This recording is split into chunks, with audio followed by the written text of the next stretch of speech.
You want to invite to your next slumber party Jason, Freddy, Michael, or just maybe the Driller Killer.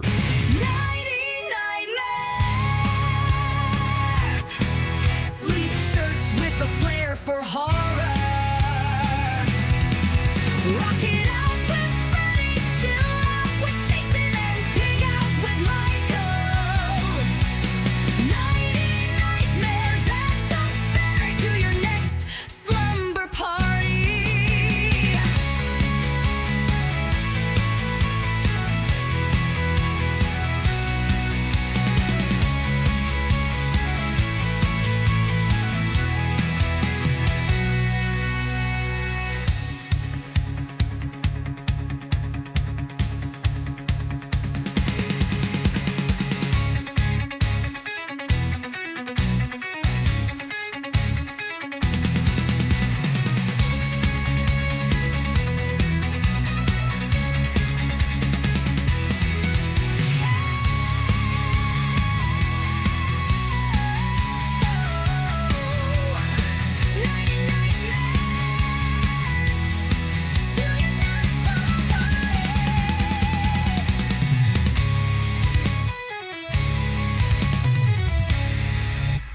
Announcing Nighty Nightmares sleep shirts, exclusively available at deaditesondeck.com. It's time for another slumber party. Evil Dead chick style. Freddy's coming. Don't let him catch us sleeping. Can you hear his blades slicing through your nightgown? Grab your caffeine to stay sharp all night. Don't close your eyes. Don't turn out the lights. It's time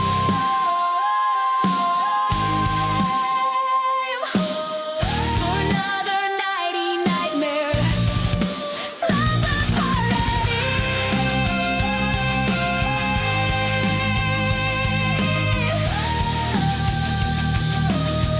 Evil Dead chick style.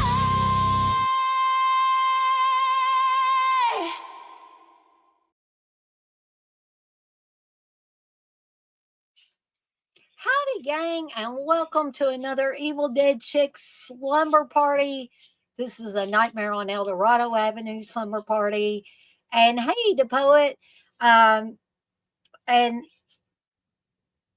I'm not sure, the poet, if you're doing the 1, 2, Freddy's coming for you, or you were asking which ones we were watching, which we're going to be watching A Nightmare on Elm Street, the original, and Nightmare on Elm Street 4. So I'm going to be watching two of my favorites. Of course, the original's always going to be the best for me. Freddy at his darkest. Um, and part 4, I really, really like too. And so I think we're going to have a good time tonight. Don't know how many people we're going to have tonight, because I know it's getting ever closer to the holidays. It's getting ever closer to Thanksgiving. And I know a lot of people, think that, well, not think, but a lot of people are busy doing a lot of different things and preparing for Thanksgiving. Some people might be going out of town and all that stuff. But the great thing about this is they can always watch this on the replay. That's right, the poet. This is God. And we're going to get to see that in the first Nightmare on Elm Street, which I unfortunately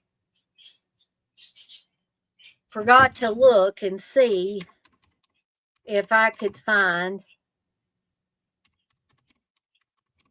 a link to it so people could watch it for free.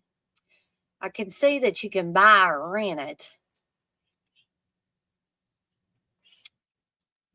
It looks like. Let me look one more place here. A lot of horror fans already had this, but I know everybody doesn't buy every horror movie that comes out or has come out in the past or whatever. But apparently, looks like you can rent or buy it from YouTube. You can rent or buy it from Prime Video. Unfortunately, I'm not finding it for free anywhere. I'm sorry that I did not look at that beforehand. But I didn't create myself a new like specific slumber party sleep shirt. But this is the new Freddy design I have for some Nighty Nightmare sleep shirts. I don't think I have it up on the shop site, but I'm going to be putting it up soon. This is Freddy holding the teddy bear, and it says "Sweet Dreams Sucker" on it. So I'm not saying guys can't get these too. I mean, they've got like stripes on them and stuff. Who am I to say a guy wouldn't like something like this? This one is tie dye, and I'm going to start offering all the sleep shirts in tie dye. So if you're a fan of tie dye like I am, then this is going to be right up your alley. So I'm going to try to get these up on the shop site here really soon.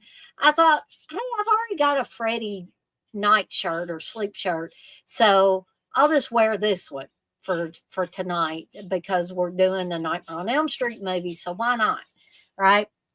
So I've got my popcorn.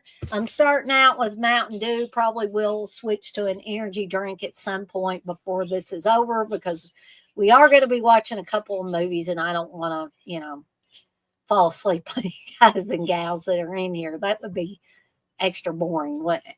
So I'm going to get some housekeeping stuff out of the way, and then we're going to get to these movies, okay? I'll try to make it short and sweet and to the point. So I've got next week's programming up.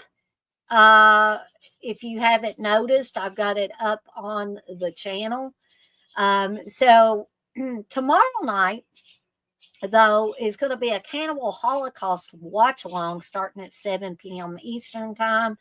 Hopefully, I will get, me and Steve are traveling to see his mom for Steve's birthday, which actually won't be until Sunday, but we're celebrating a day early for him. So if you see Steve around or online, be sure to wish him a happy birthday. Or, if you're a friend of his on Facebook, be sure to wish him a happy birthday. I'm sure it'll make him feel extra special.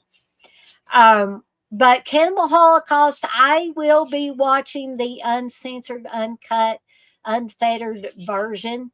Y'all are free to, watch the one that is cut if you would prefer. By me watching the uncut version, that does not mean I condone animal torture or animal cruelty. I do not. But I'm a little bit of a purist, so I'm choosing to watch the whole thing, warts and all, tomorrow night. There will be a warning before it, warning that maybe you shouldn't have kids in the room, etc., because it's definitely not kid friendly. And in some cases, it might not be adult friendly. But this is the one that was chosen by unanimous vote when I put the last poll up. Black Christmas is still 100% in the lead for the watch along choice for December the 6th, which will be the next time I'm doing one. Hey, Blair. So what else we got coming up here? We have another celluloid trash next Monday. I'll be talking about The Uninvited and The Urge to Kill. And sadly, the poet, Tuesday will be the last episode of Psycho Road Trip, talking about the comeback and House of the Long Shadows. But it's a great way to end up Psycho Road Trip, the films of Pete Walker, because these are two really good films. I watched House of the Long Shadows here recently. And I need to watch The Comeback, but I've heard good things in the past about The Comeback. Wednesday will be a Feast of Horror, a Deadites on Deck Thanksgiving special. And I'm going to be talking about some of my favorite horror Thanksgiving films. There's not too many of them, but I'm going to share with you guys and gals some of the ones that I like the best and the ones that I watch every year. Now, Thursday, of course, is Thanksgiving. Me and Steve will be traveling to my parents' house, so I will not be doing anything on Thursday. I don't know about Friday, um, but I do know about Sunday. Sunday, not this Sunday, but the following Sunday, the pre-recorded video of the first episode of Let's Chat with Evil Dead Chick, that's me, and Ozzy the Wonder Squirrel will drop at some point on Sunday. And that will be me and Ozzy the Wonder Squirrel talking about the video nasties debacle in the 1980s. And we're going to be de-nasting, if that's a word. We're going to de-nasty the video nasties. So be sure to check that one out. And then soon, as soon as I can get my crap together, there will be the first episode of All Things Aussie. And Hope has agreed to come on as many of these All Things Aussies, All Things Aussie episodes as she can possibly be on. So I'm looking forward to doing the first episode definitely with Hope. I think she's going to be showing off some of her Ozzy Osbourne memorabilia. So be on the lookout for that to drop here shortly, as soon as, like I said, I get my crap together.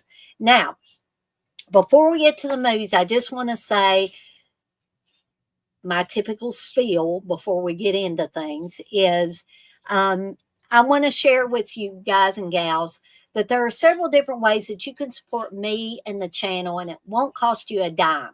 Okay. I appreciate the super chats and the super stickers and people joining my channel and people joining my Patreon and all of that. I appreciate that all. But I also know that in this day and age, especially, everybody isn't made out of money, right? So you can still support me. You can still support the channel and what I'm doing, and it won't cost you a dime. One of the ways is by subscribing. There's never a bad time to subscribe to either my channel or anybody else's channel that you like their content that they're putting out. I'm not going to try to come to and try to minister to you or sell you candy bars and cookies. I don't have to know that you subscribe. You can watch as many or as few of the videos and live streams that I put out. Nobody has to know that either unless you want to tell them. And generally, folks, I look at the numbers. I'm not digging in there to look at the names, okay? And see, and to get on anybody, why did you subscribe to my channel? Or why did you subscribe to my channel? You know, I don't do that. So if you want to subscribe. If you want to remain anonymous, you can remain anonymous, folks. Apparently, there's a way to hide the fact that you subscribe to somebody as well. I don't know the ins and outs of that, but apparently it is a thing. So one of the other ways is by hitting that notification bell so you don't miss any of the new content I've got coming out. Hit that like button on stuff you especially enjoy. And if you liked everything, hit that like button. Heck, hit it all across the board, folks. And here's one more way that you can support me in the channel, and it won't cost you a dime, won't cost anybody that you tell about the channel a dime. And that's by sharing with friends and family members my channel that you think might enjoy the content I'm putting out. And I will do y'all a solid, as a ex-boss of mine once said. What happened to Wayne Johnson? Well, as far as I know, Wayne is still around, Blair. I have not talked to Blissful in a long time. Now, Blissful was a close friend of Wayne's. And she is the one that got me hooked up with Wayne in the first place. And I haven't heard from her in a while. I would really like to have or have had Wayne on again.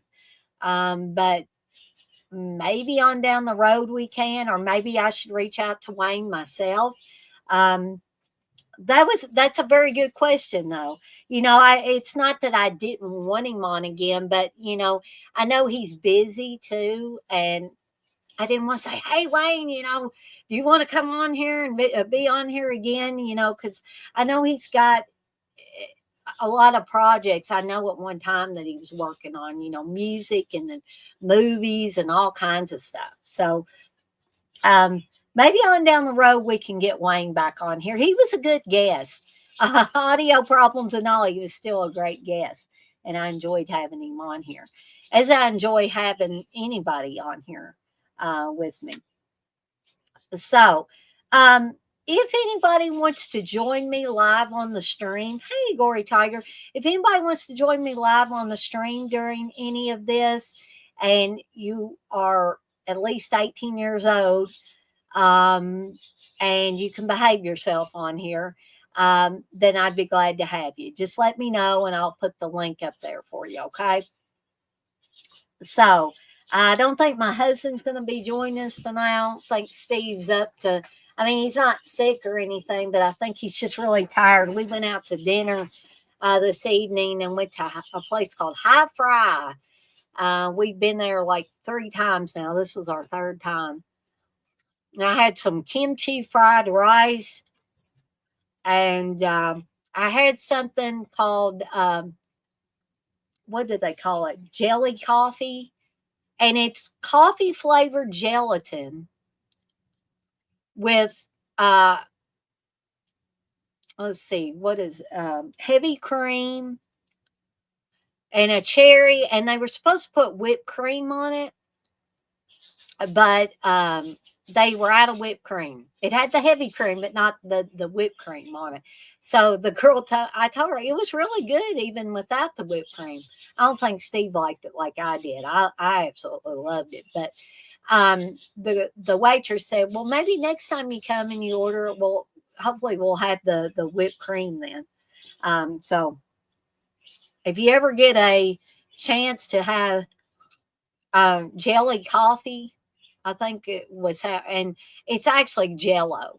And I don't know if there's any coffee flavored Jello, so I figured they took regular gelatin and flavored it with coffee, but it did taste like coffee. Some people are probably thinking, "Yeah, that sounds gross, man." But anyway, we're going to be watching the original A Nightmare on Elm Street. I'm using the Blu-rays from this collection that I had. I forgot I still had this. Of course, I got the 4Ks when they came out, but I can't play the 4Ks back here. So when I'm at my computer desk, I can only play the Blu-rays. So had to pull out the trusty Blu-rays. So I'm going to go ahead and try to get mine queued up so I can let you guys and gals know they're going to be watching along with the movies with me, where we need to be queued up to. As soon as this thing decides it's going to load. Hope it loads.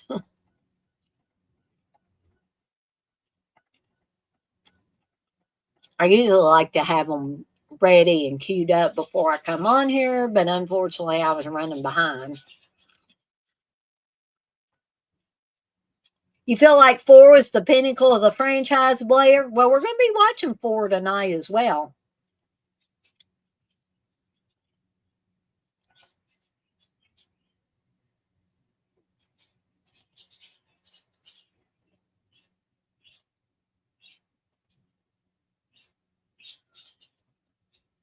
Okay.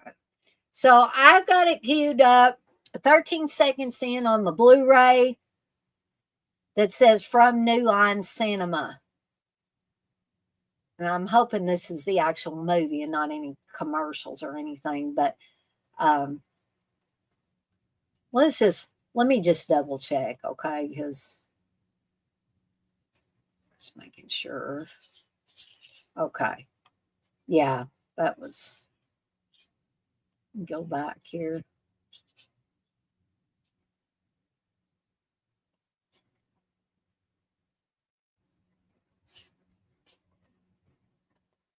All right. So I'm going to leave it there. Like I said, 13 seconds in, it says from New Line Cinema on there. As long as it ain't the Dream Child. Now, we're not going to be watching Dream Child tonight. But actually, I don't mind the Dream Child. I know a lot of people hate it, but I mean, it might be a little more hokey than some of the others. But, and part four, of course, is better than the Dream Child, I think. But I don't hate it as much as other people do, though.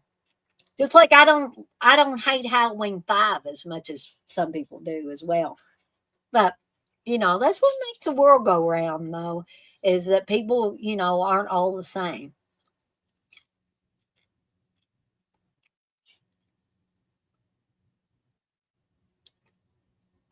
I tell y'all, my cross necklace has gotten messed up. I do not know how it got knotted up around the cross, and now I cannot get it to hang straight on my neck. Steve said, "It looks fine, Dana." No, it don't, because it's crooked all the time. People probably, if they're even looking at it, probably thinking, "What in the world, Dana?" Um, Even if the cross hangs straight, the chain is like all sideways, but whatever. Um, but I'll give everybody another minute or so. And then if anybody comes in here later and needs a timestamp, of course, we can give it to them. Again, I don't know how many people we'll have in here tonight, because I know it is getting ever closer to the Thanksgiving holiday. And, like I said, people might be traveling out of town and all kinds of stuff. But again, like I said, the great thing about YouTube is that unless something catastrophic happens, you can go back and watch this on the replay if you want to. And I know too that I have heard in the past that YouTube has been kind of screwy about notifying people, even if they've got their notifications turned on. So there's that too. All right. So we're going to go ahead and get started. So I'm going to do the countdown and we're going to go ahead and get started with this movie. And there's no law that says you got to watch the movie. You can just be in here and hang out if you want to. So here we go. 3, 2, 1. Press play. And we're off and running.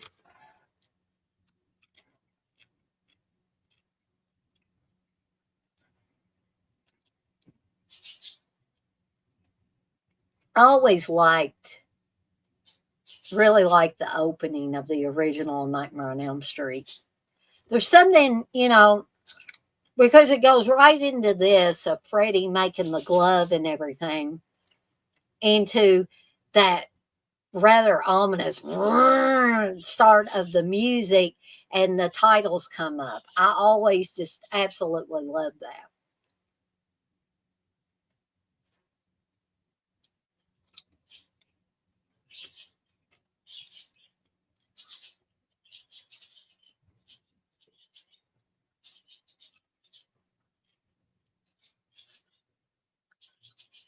There we go.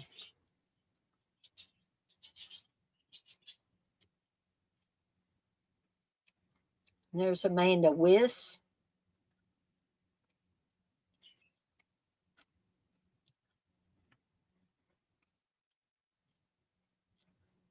And 2 years before this, she was in Fast Times at Ridgemont High, playing Brad's girlfriend.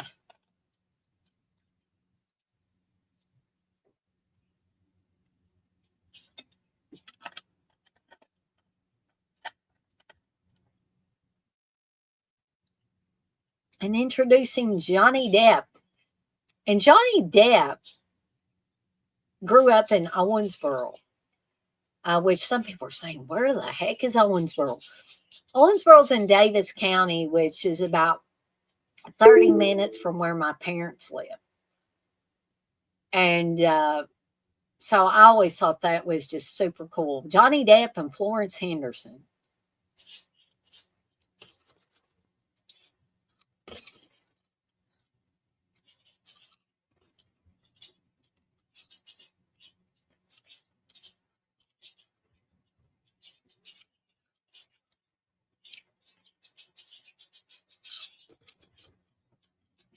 Hope everybody's got their super cool PJs on tonight, too.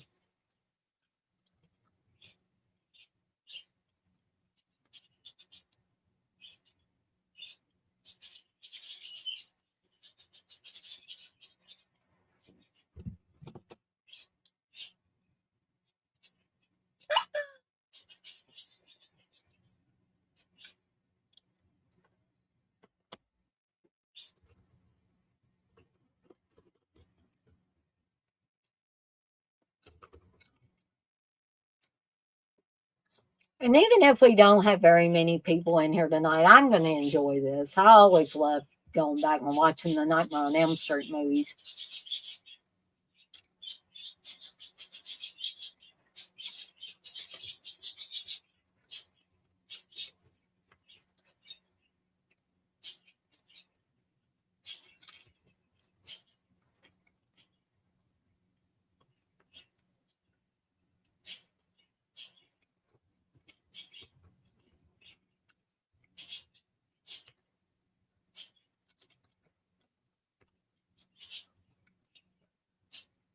Yeah, I agree with you, DePoet. You say the dream sequences are weird and play out as a real dream would. Yeah, they definitely do. From things being slowed down and stuff like that. When you've ever, if you've ever, well, see, that's something I was going to bring up. Having a nightmare is something that's pretty universal. Everybody. I've never heard anybody say, "Well, I've never had a nightmare." And I think that's probably why A Nightmare on Elm Street resonates with so many people and why it's so scary to many people, because I would be hard pressed to find somebody that hasn't had a nightmare at one time or another in their life. And I think I've had more nightmares in my adult life than I did when I was a kid. Either that or I just don't remember them from when I was a kid.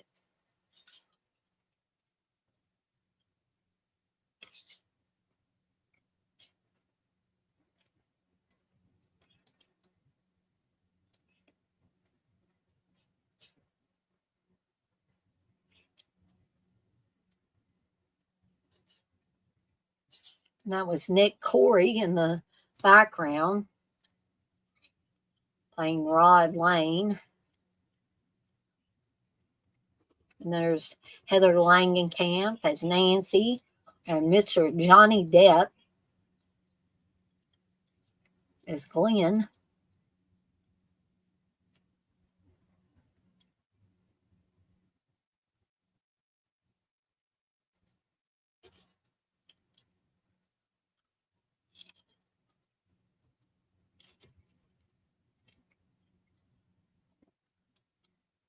Do you anybody remember that show, Just the 10 of Us? Heather Langenkamp was on that. I remember watching that.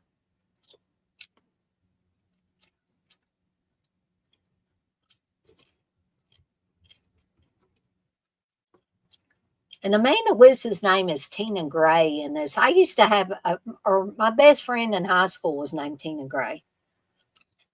I always found that funny.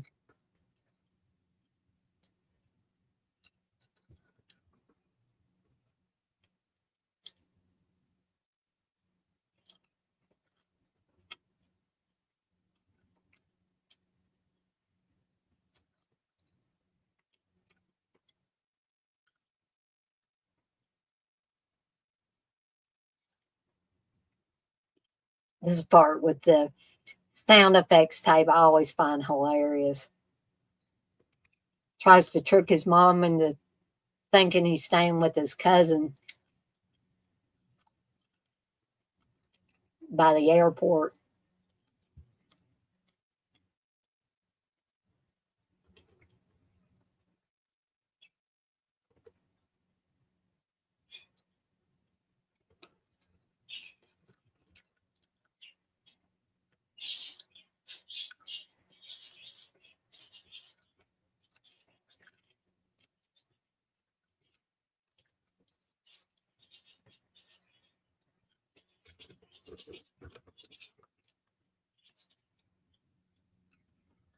So now the kids are starting to realize that they're dreaming about the same guy. And you can suspect that Glenn had a nightmare too because of the way he's looking at the girls as they're talking about Freddie.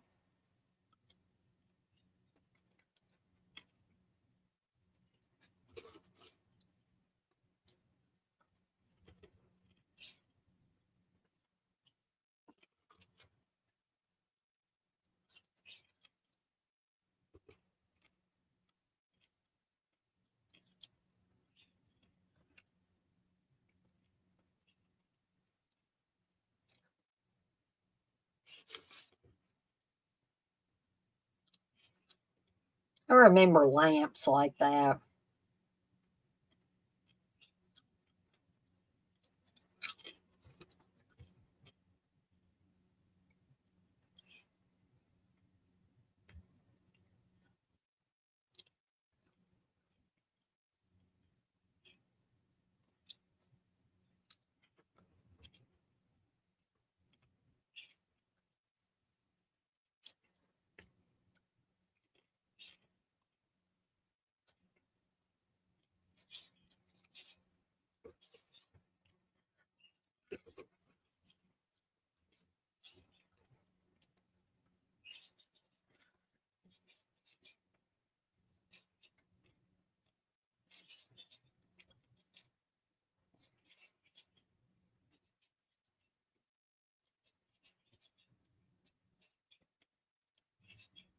And we'll probably, I know I didn't say this in the beginning, but we'll probably have a little intermission of some sort um, between this movie and Nightmare on Elm Street 4.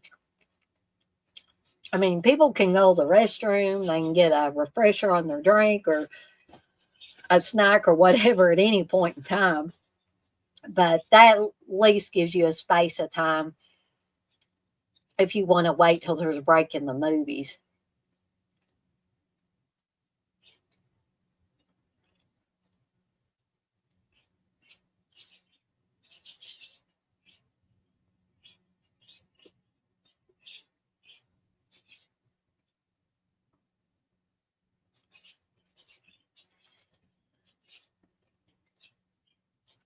And coming up, the scene where Tina is dispatched by Freddie, I think is one of the most terrifying scenes I've ever seen in a movie.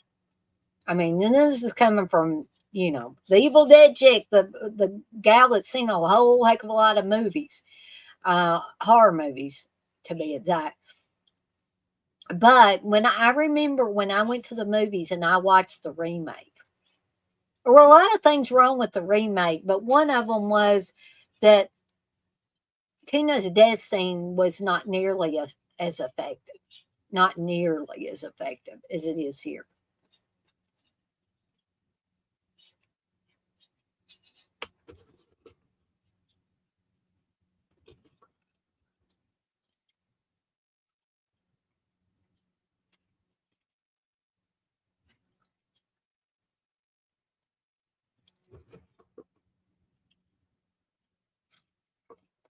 Johnny Depp or Glenn makes the says this line, morality sucks, while hearing Tina and Rod having sex upstairs.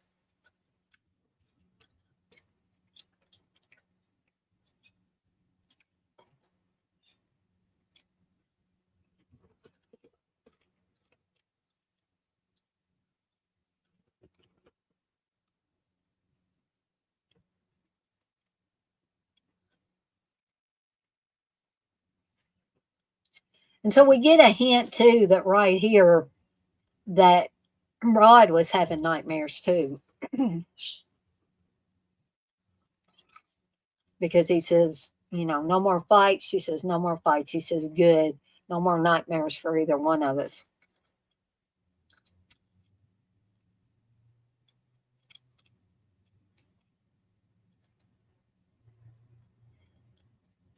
I always found this creepy too, and it was a very simple effect. Um, oh yeah, and the most elaborate probably the poet. But the scene of Freddie, like what turned out to be, I guess, latex, where it's like he's trying to come through the wall or the ceiling.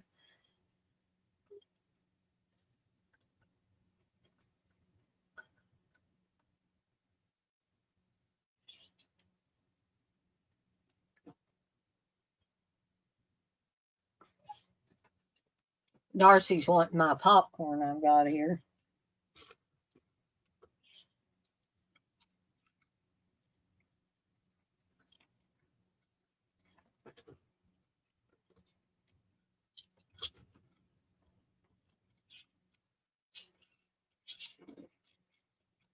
So it appears that Tina is getting up out of bed. She's heard a man say her name.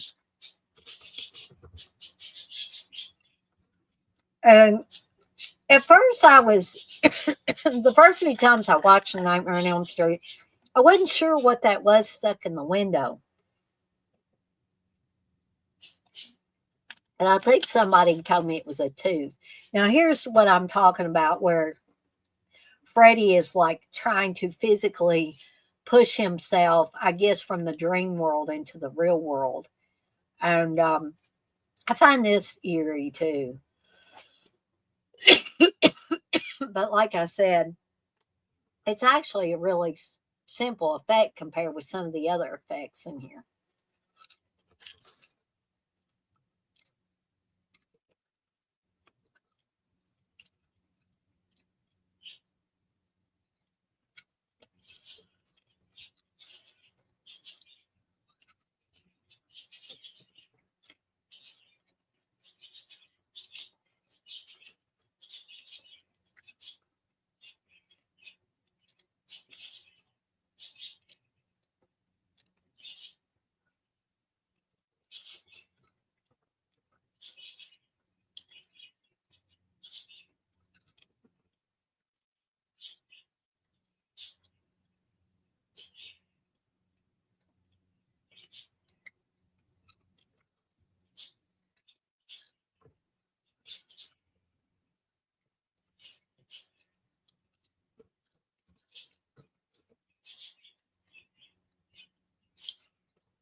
And all these opening shots, the nightmare sequences are just very eerie.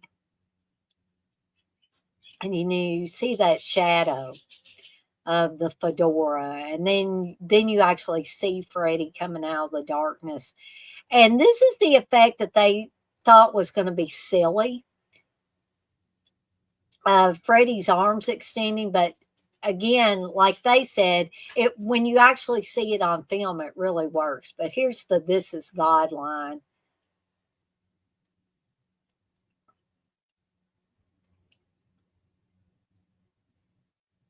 And this definitely nightmare material here because no matter where she turns, she keeps running into Freddy. She just can't escape from him.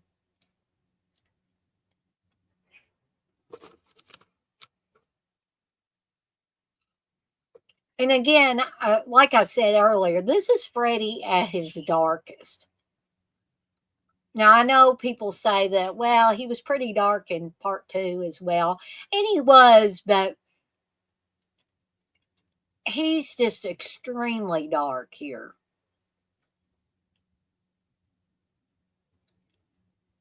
So here's where things get nasty.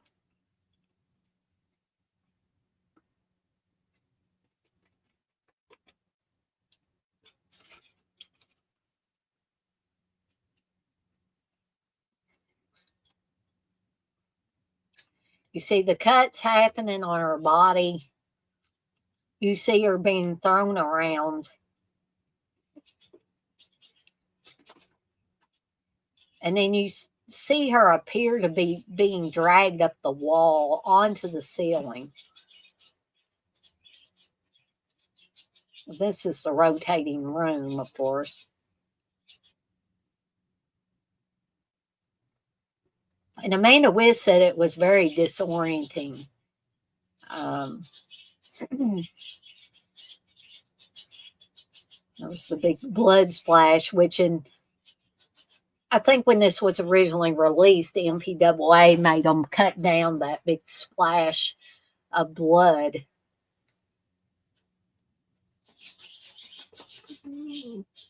Darcy.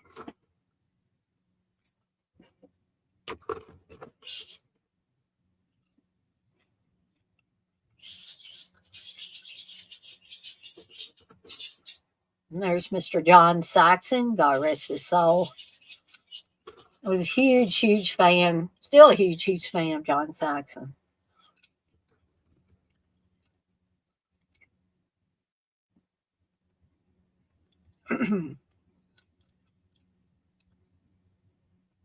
And I believe that's Joseph Whipp, I think is his name, who has been in other Wes Craven directed movies, notably in the last several years, back in the 90s when Scream came out. He was apparently good at playing cops.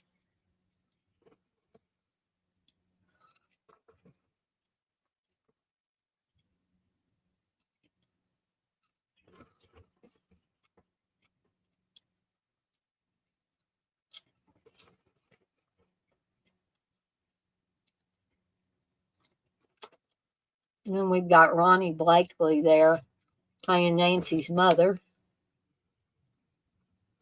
And John Saxon plays her father, but apparently they're divorced.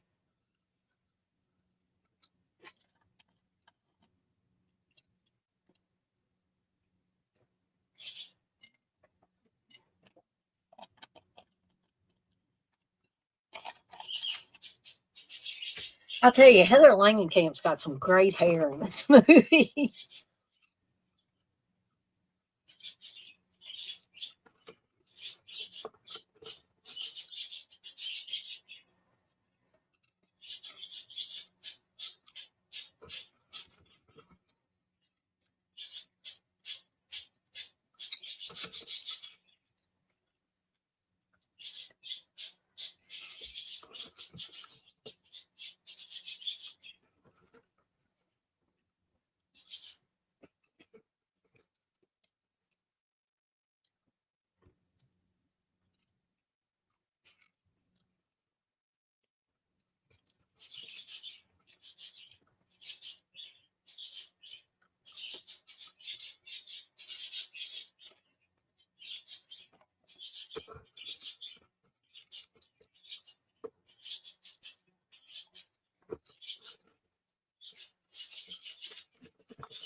Look like the Men in Black watching. But there's Rod again, and he's on the run.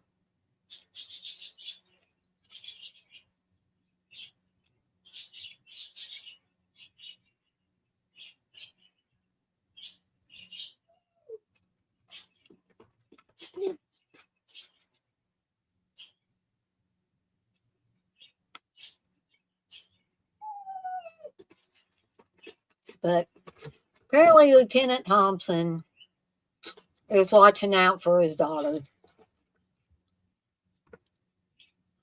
and trying to catch Rod Lang at the same time.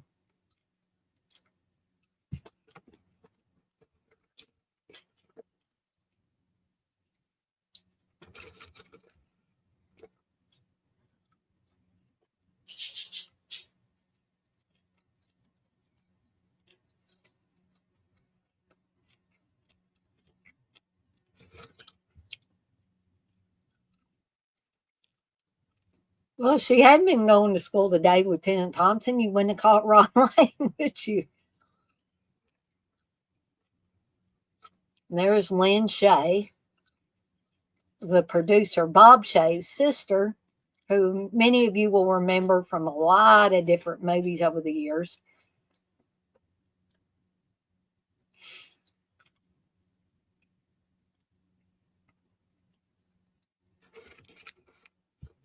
That dude looks, in front of Nancy, looks way too old to be in high school.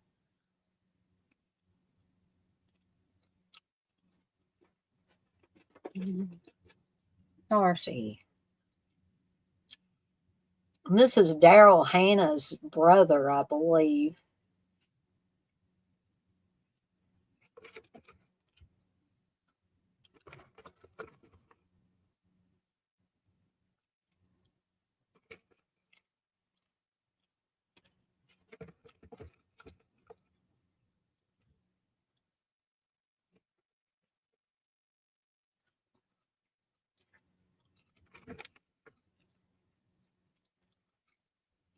Here's another example of, like the poet was saying earlier, the dream sequences are weird and play out as a real dream would.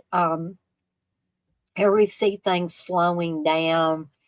The guy reading about Julius Caesar, or reading from Julius Caesar, the voice is slowed way down, and he's saying, had bad dreams, and everybody is sitting straight forward in the classroom, except for Nancy, and she's actually following her friend Tina in a body bag that's now getting dragged down the halls in the school and leaving a very nasty blood trail. And we are going to see the "Where's Your Hall Pass" scene right here. And she says, "Screw your pass." But notice that red and green sweater on the hall monitor. No running in the hallway. Apparently, that girl there, who is now no longer, she's older now, shows up at conventions and signs and does pictures with people.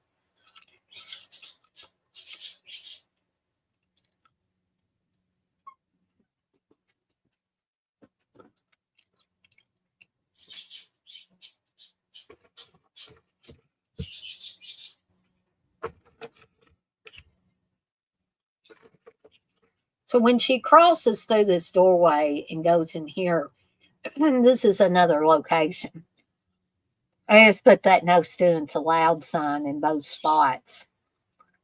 And you can't really tell.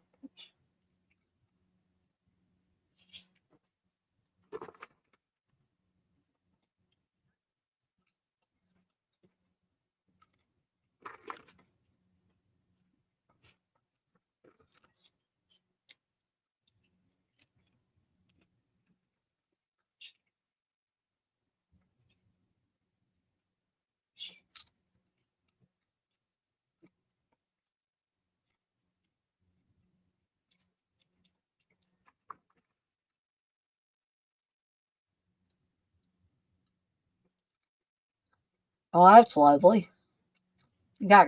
Freddie's got green slime and maggots inside of him. Looks like he had green slime that's the color of that stuff in the light sticks and stuff that you get. Apparently that stuff's really poisonous.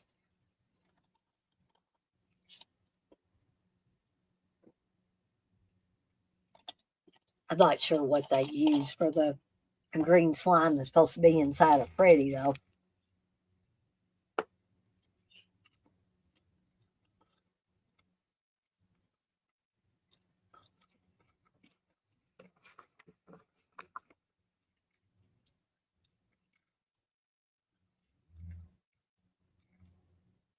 I met and got a picture with Robert Englund. I figured this is a good time to bring that up. Who plays Freddy recently? Well, in the last year or so. And he was very, very nice. I mean, it was quick because it was a photo op, but he was still very, very nice. And Candace got her picture taken. I think it was her second or third time getting a picture with Robert Englund. So um, she was excited to have that opportunity with me, but she said she was really excited for me because it was my first time meeting Robert Englund. I'd say if you get a chance to meet him, definitely do so.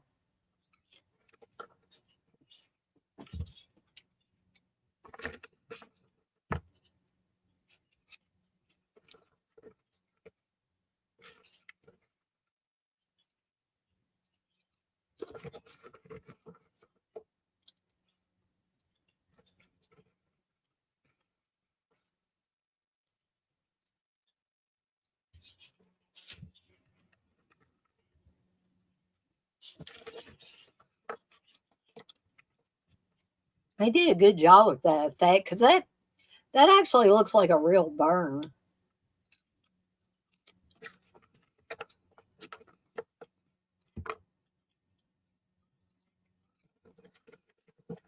So now Nancy's visiting Rod in jail.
I think Nick Corey does a very good job at playing the tortured boyfriend here.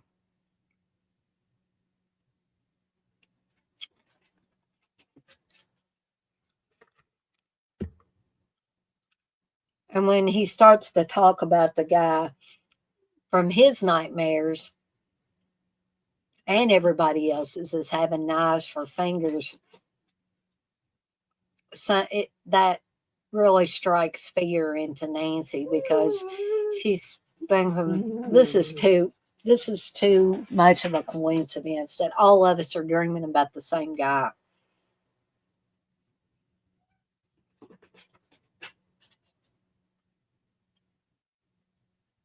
So here's the 1, 2, Freddy's coming for you. 3, 4, better lock your door. 5, 6, grab your crucifix. 7, 8, gonna stay up late. 9, 10, never sleep again.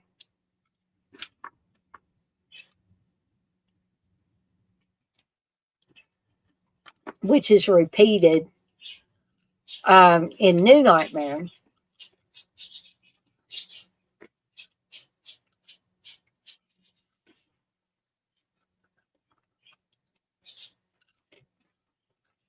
That's a very creepy scene too.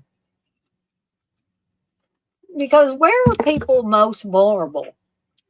If they're not asleep, it's when they're naked in the shower or the bathtub, right?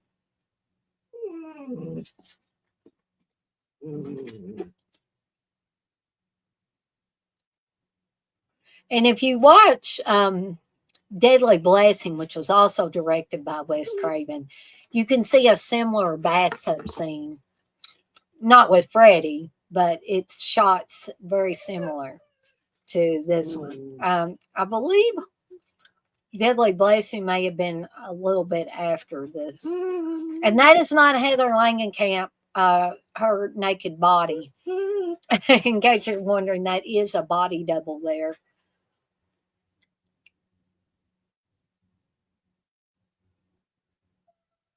When she's underwater and it's showing her boobs.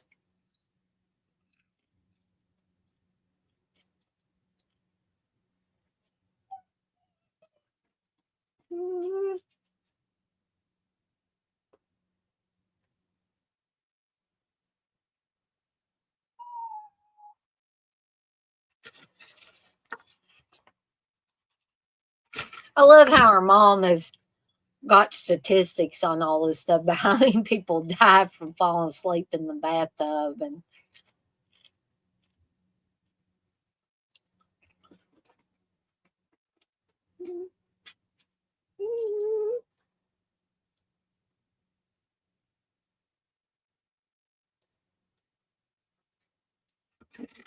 so she's gonna, she's had it with these nightmares. So she's got some stay awake pills.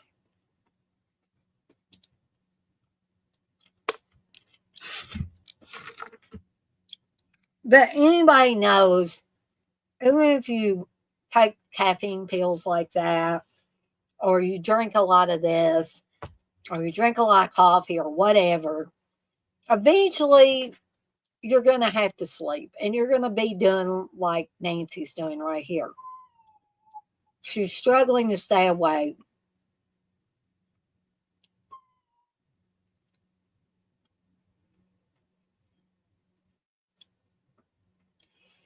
And this scene is kind of repeated in Scream.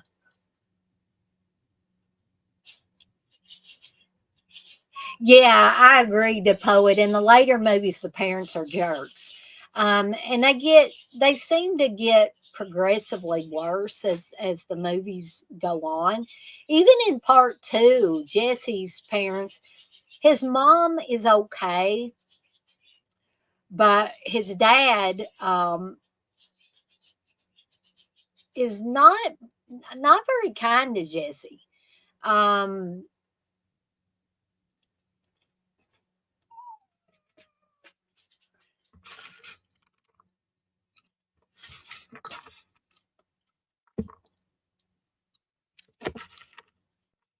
this always made me laugh. Oh God, I look 20 years old. Like that was really old back then, I guess.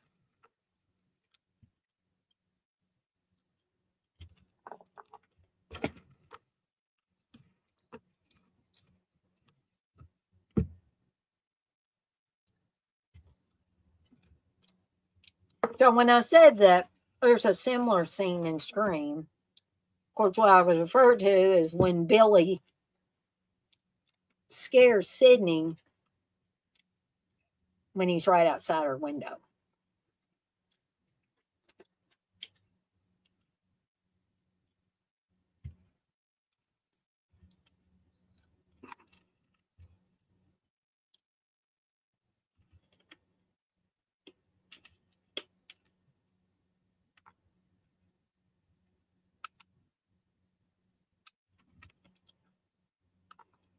Sorry, guys, to be picking these kernels out. Yeah, I really don't want to be. I've had dental work done recently, um, where they don't use the silver fillings anymore. They use something else, and although they're better, supposedly they may not be as strong as the silver ones. they're better health wise and all that stuff, and they match your teeth better.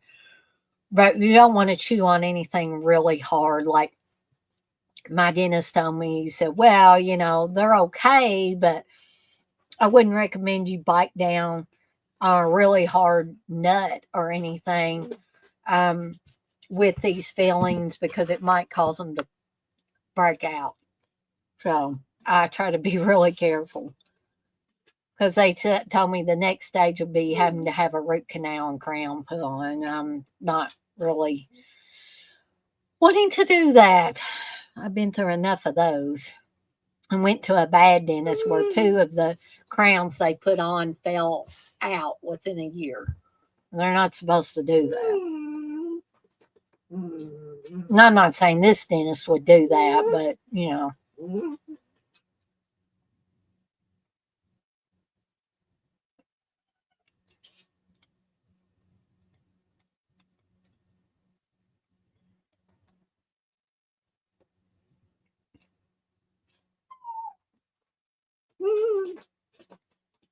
Darcy, I don't have any more popcorn.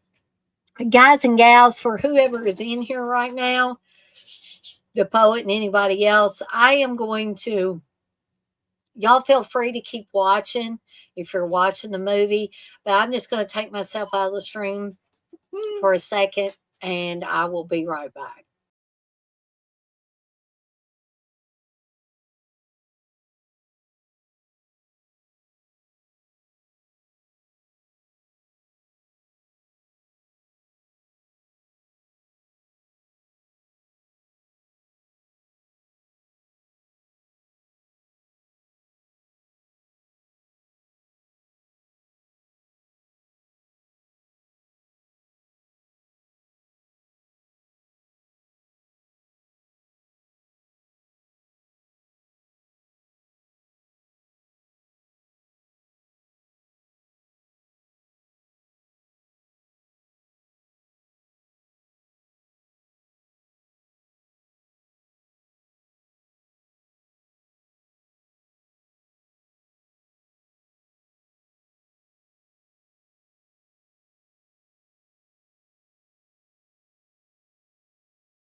All right, gang, I'm back.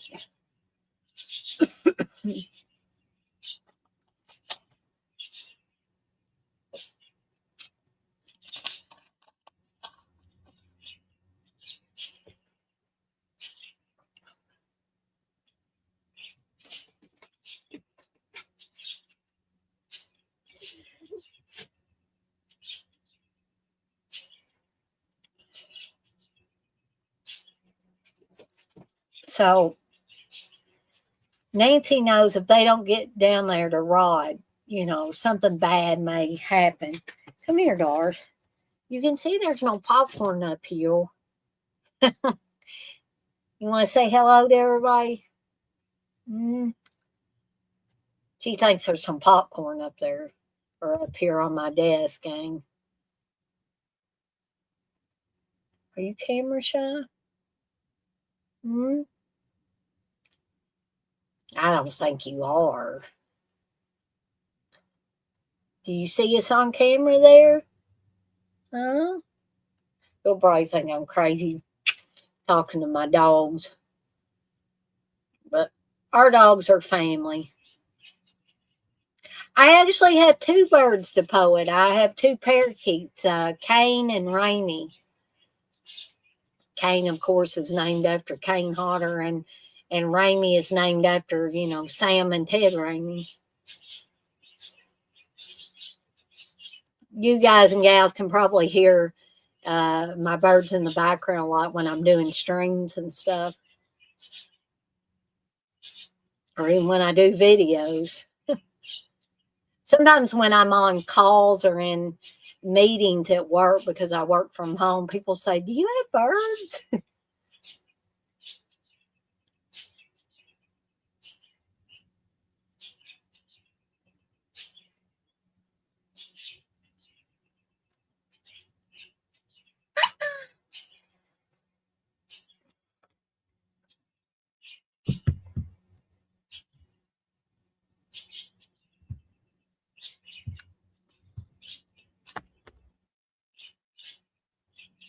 So it looks like Rod killed himself, but it was really Freddie.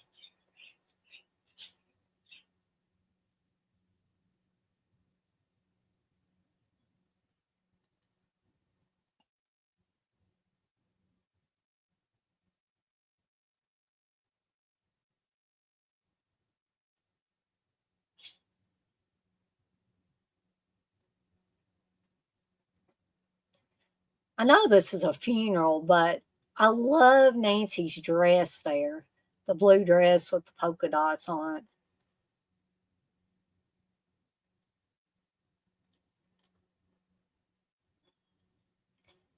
And I think this is the most beautiful that Heather Langenkamp's hair looks in the entire movie. I like her hair the entire movie, but it's got a very soft look to it here. And it's a lot wilder in other scenes in the movie. Perhaps because this was such a somber scene, it was a funeral scene. So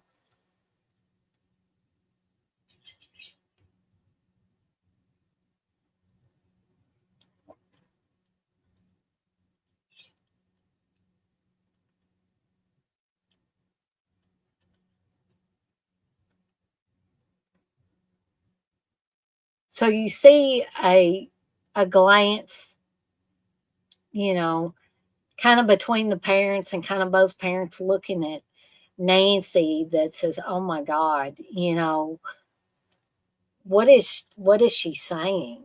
You know, and this is going to come to light here a little bit later in the film about how much the parents do know about who their children are dreaming about.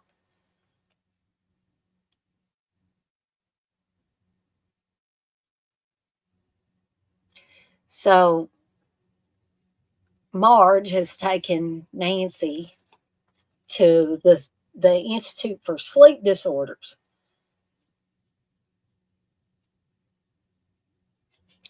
And this, the nurse there putting the little electrodes all over Nancy, it was actually Wes Craven's wife at the time.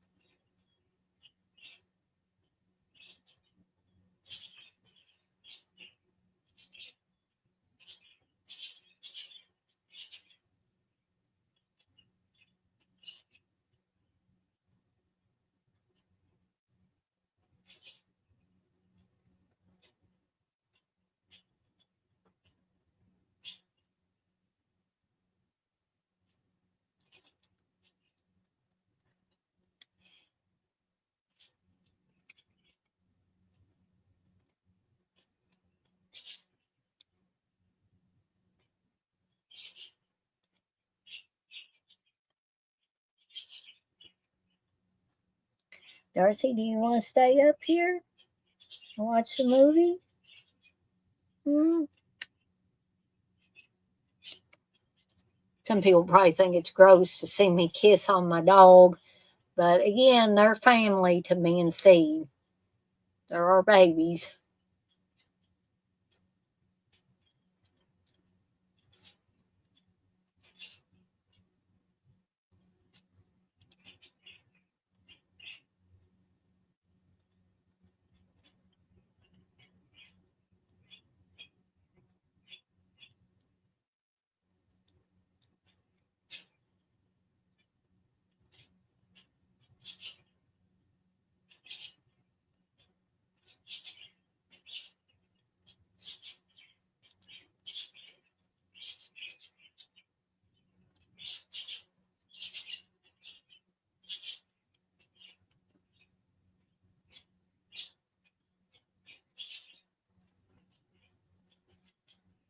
They definitely are the poet. I'm glad to know that some people, or a lot of people, actually feel that way. But there are some people that think it's just weird. They think if it isn't a human being, then it can't be family. But I disagree. I mean, we have 5 dogs, and then I have various other animals, and they're all my babies. Are you going to sleep, Dars? She looks like, yeah, when I'm watching her on the screen there, it looks like she's going to go to sleep.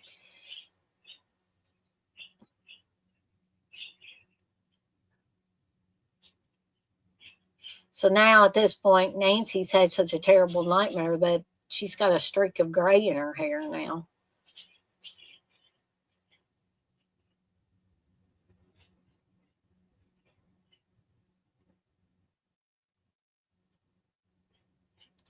And we see that she pulled something out from her nightmare, which is Freddie's hat.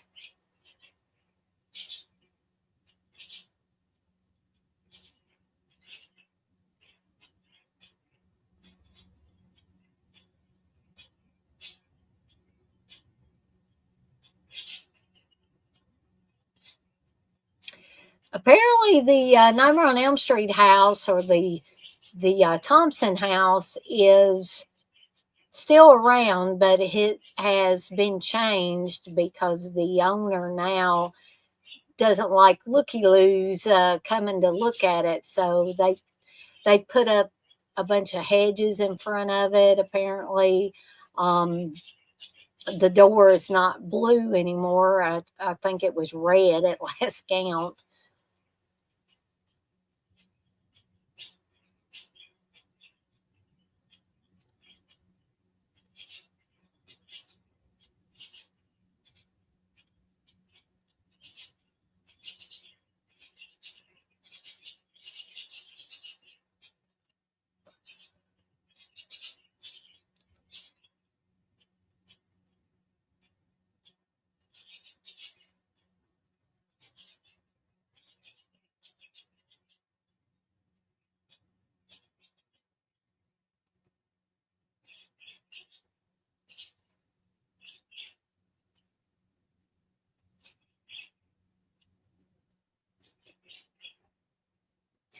So the parents, and it starts with this one, of course, the first Nightmare on Elm Street, try to, you know, turn away from the reality of this. And therefore, they're trying to hide what they did. What they did was, between the parents, a dirty secret. But now the boogeyman's coming back for their kids, and so they have to admit what happened.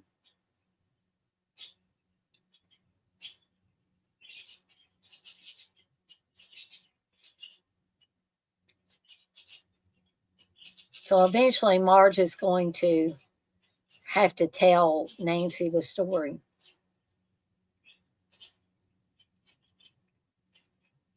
And this makes Nancy really angry. It would make me angry if my parents were acting like it was something I made up, and it turns out they were a real person that's showing up in my nightmares.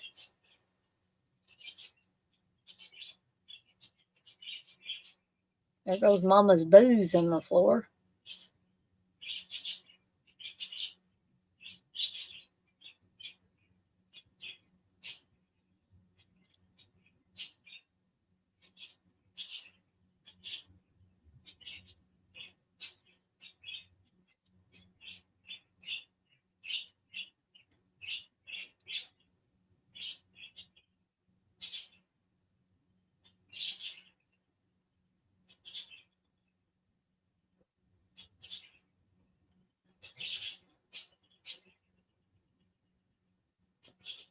Darcy is almost asleep.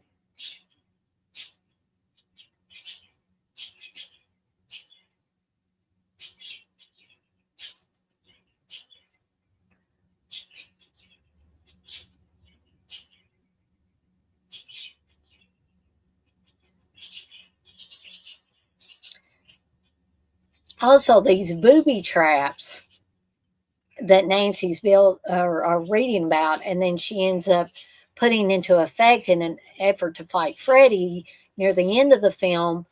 A lot of these are used um, in other Wes Craven films as well.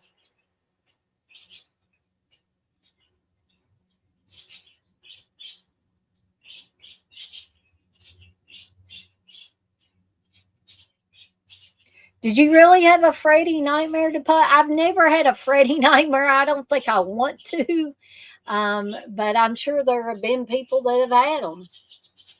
Several people, probably, in fact. Um, my cousin Jed, who was my horror movie watching buddy for a long time, when he was a kid, his babysitter forced him to watch these when he was a kid, and that's something that should never be done.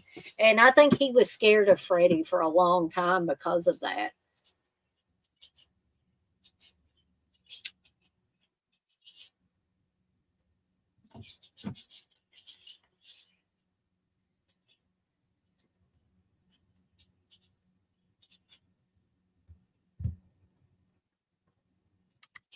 So now Nancy's mother has put bars on all the windows.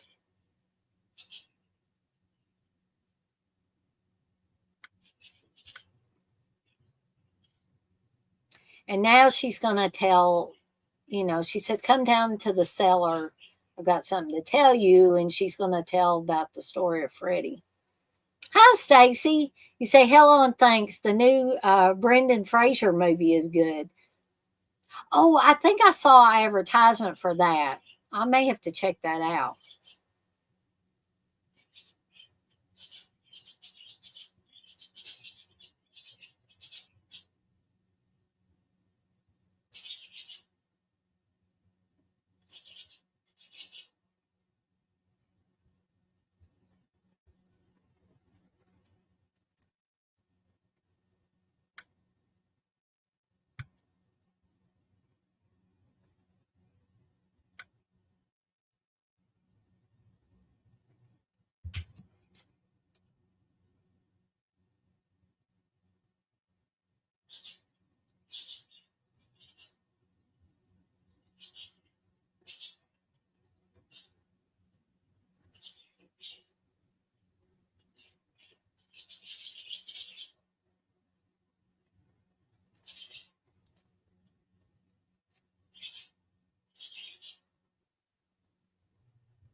Stacey, you want to know what my favorite horror movie I saw in the cinema when I was young?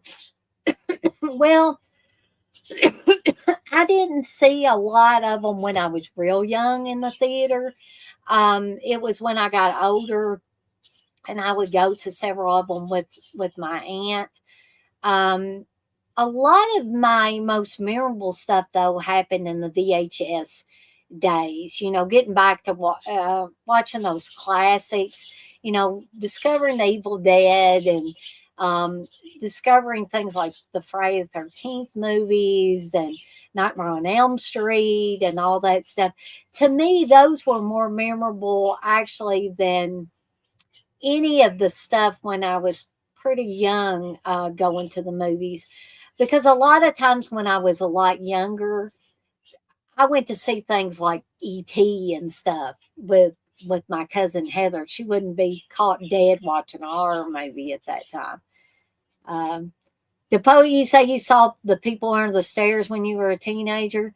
Yeah, I mean, in my upper teens, I had a good time seeing Freddy's Dead, for instance, in 3D, even though the whole entire movie wasn't in 3D. And, I enjoyed going to see Scream at the movies, because kind of horror was kind of dead in the water. I think a lot of people have talked about that at that point in time when Scream came out. In more recent years, when me and Steve went to see the first Conjuring movie, I mean, that was an experience for me. So, I don't have too much from when I was young other than the VHS boom and people having VCRs in their home and you got to go and rent stuff. What's wrong, Doris? Hmm. Sometimes these little baby dogs they shake and stuff and she does that sometimes.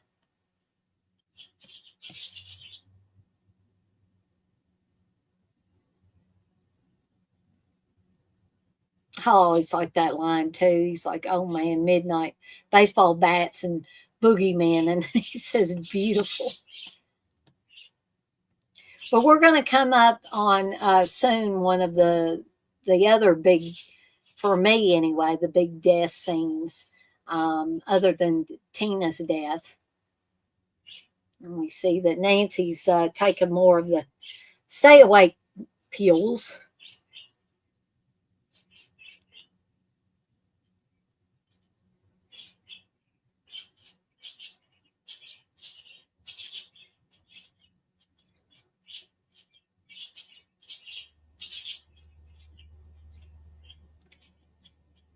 Hey, Hope. I'm doing good tonight. I hope you're doing good.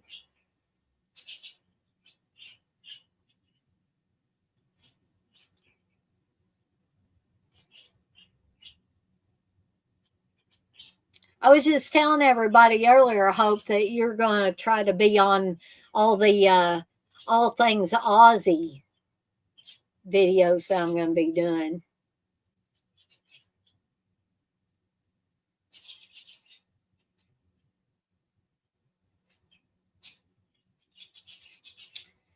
Oh, I don't know, Stacy. I may have to get back with you on that. I'm not sure about favorite computer thriller.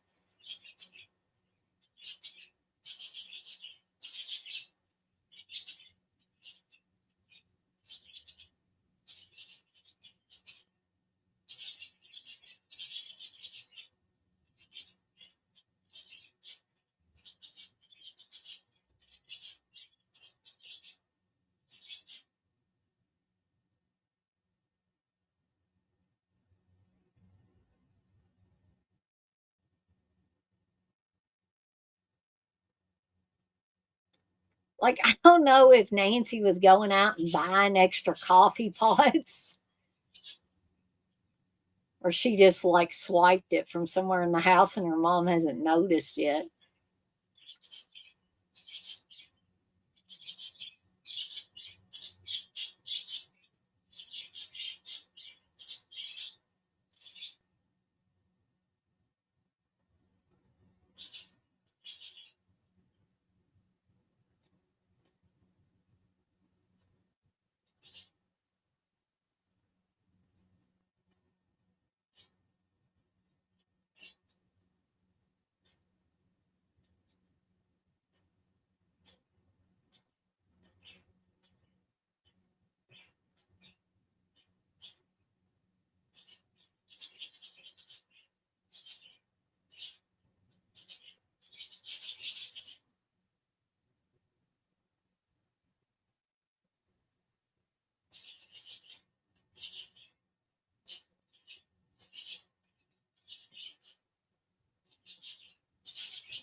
Hope you say Ozzy was the one artist I wanted to see live. Unfortunately, it never got to happen. At least I got to see Marilyn Manson and Rob Zombie and Smashing Pumpkins. Yeah, I mean, that's one of the things I've said about Ozzy over and over again is that I discovered the genius of Ozzy and what a fantastic performer he was and all of that after he had passed, which is one of my great regrets. I wish that I had discovered him earlier, so that I could have maybe had a chance to see him live.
Oh, we're watching the original Nightmare on Elm Street, Hope.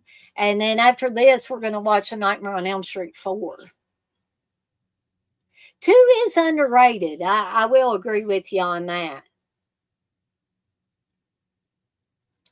Here's the, we're going to see the famous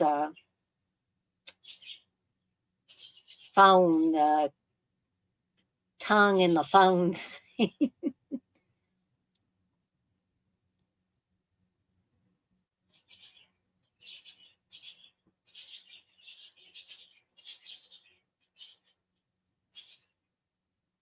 And the line, I'm your boyfriend now, Nancy.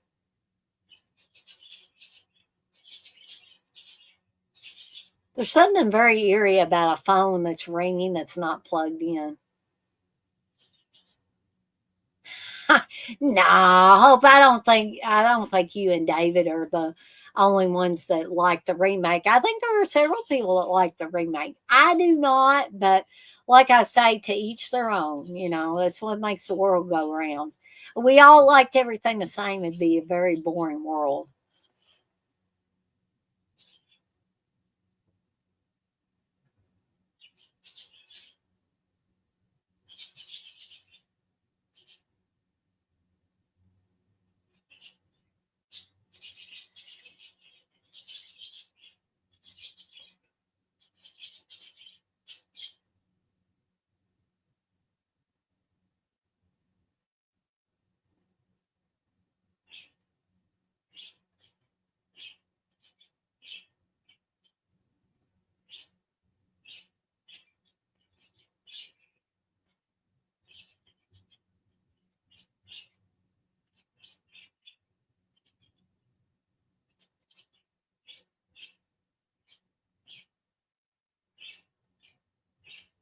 Uh, and here's the other big death scene that I said, the Tina death scene and the Glenn death scene are, for me, two of the highlights as far as death scenes in horror movies. And you know what? I'm kind of glad that they decided to cut the scene where Glenn actually comes up out of the bed because I think that looks kind of goofy. But the blood flood coming out of his bed once he's sucked into it, I think is just absolutely fantastic.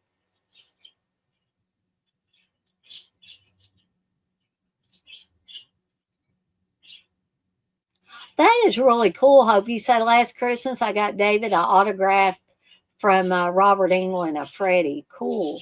Or as Freddie. And they say, you don't need a stretcher, you need a mop. So we're over an hour into the film now. So we're getting ready to soon wind up the film. You know, basically at this point, Nancy's lost her best friend. She's lost her boyfriend. Um, she doesn't have anything else left to lose, really. So she's basically on her own. Her mother is an alcoholic, and she's not there for her.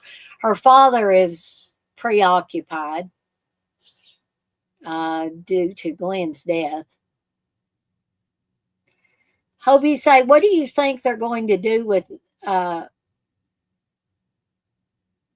with Number and Elm Street? Do you ever think we'll get another movie or a reboot or even a prequel? David wants a prequel. You know, a prequel, I'm kind of with David on that. I think a prequel might be the way to go. Show, how Freddie became Freddie and all that.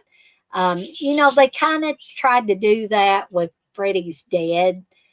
Um, but I think like a full length, prequel film would be great. I don't think there's really any need to reboot it again or add any additional ones to it really. Because I think I think Wes Craven did it best when he did New Nightmare. I thought New Nightmare really was a great way to bookend the entire series. Hope you said, give me Freddy versus Jason 2. LOL, damn it.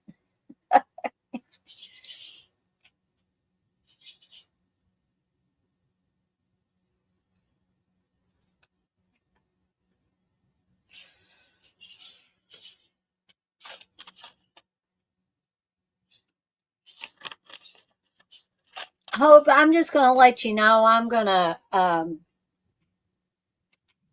message you in between these two movies when I've got the little intermission between the two movies so people can, get a refresher on their drink, their snack, run to the restroom, whatever.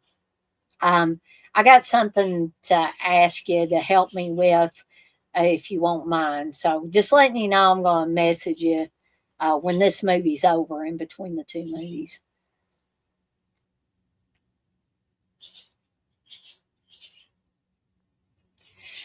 Again, Stacey, that would be a good idea. Breakfast style. I would watch it. Breakfast Club style team up.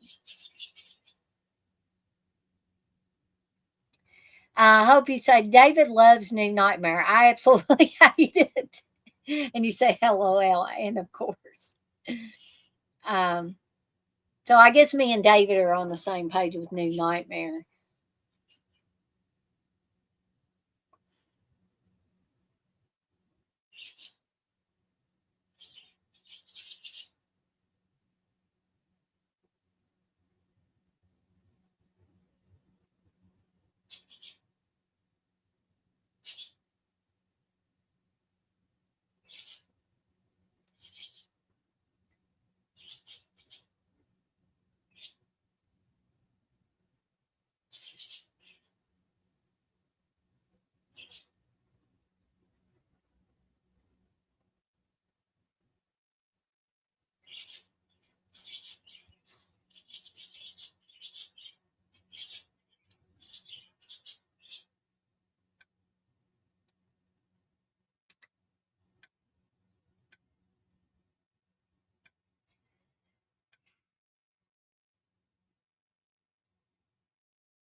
Darcy, what are you doing?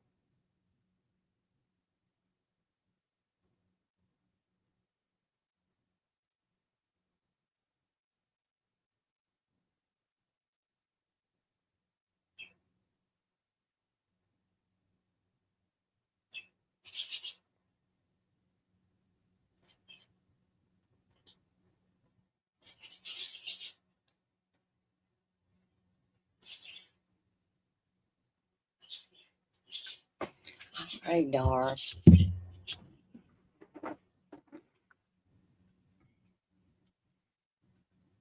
Um, I hope you say I don't know if you have a Switch or not, but they have a Halloween and Evil Dead game on the Nintendo Switch. I do not have a Switch, unfortunately. I mean, Steve's got a PlayStation 5 that, occasionally I play games on.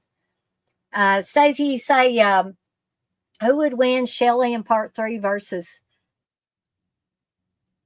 computer says you're dead? Um, hmm, I think the computer says you're a dead F bloke. I think he would win. Stacey, you say I recommend Quiet American. That was a good Brendan Fraser one, Michael Caine and him. I'll have to check that one out. I know of that, but I haven't seen it. You think it's on the PS5 too, Hope? Well, I'll have to ask Steve about that, or maybe I'll just look it up myself.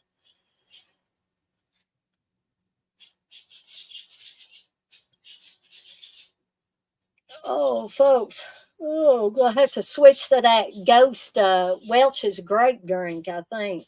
I always do this when it gets near the end of the first movie and we're getting ready to go on to the second movie. I always get a little sleepy and have to get my second wind.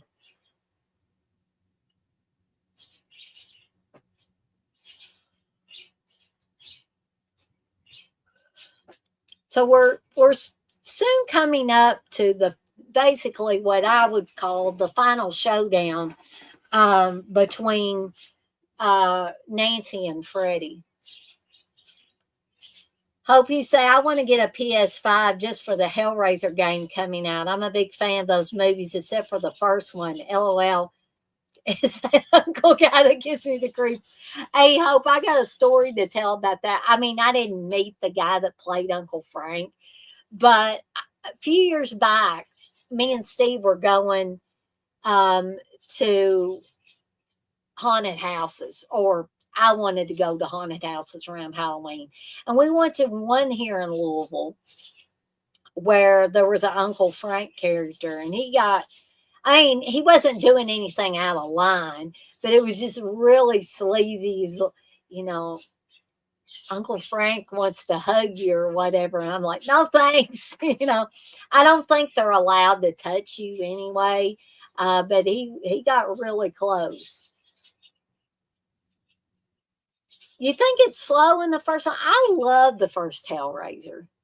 Um, I like the first and second one really, really well. But once they got down the line, like, ugh, I don't know, the last couple or so they did is, mm. You would have screamed. I was just like, yeah, dude, get away from me, dude. You love two and three? I like three okay. It's just the first two that I really, really enjoy as horror films.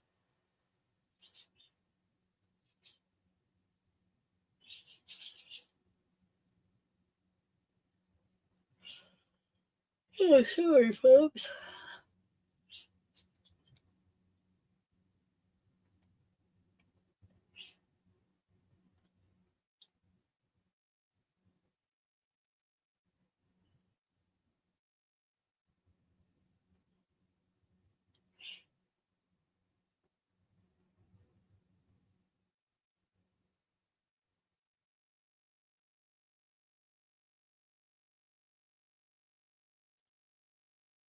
Stacey, you say Carpenter and Craven. I'd like to see each one they have each movie, I guess, that they have made ranked and combined on a list and ranked against each other, etc., etc. Example, um, Halloween, Nightmares on Elm Street, People on the Stairs, Shocker, Starman, etc., and so on. Fascinating to see how many people rate each Craven and Carpenter movie if they have to rank them combined on a list.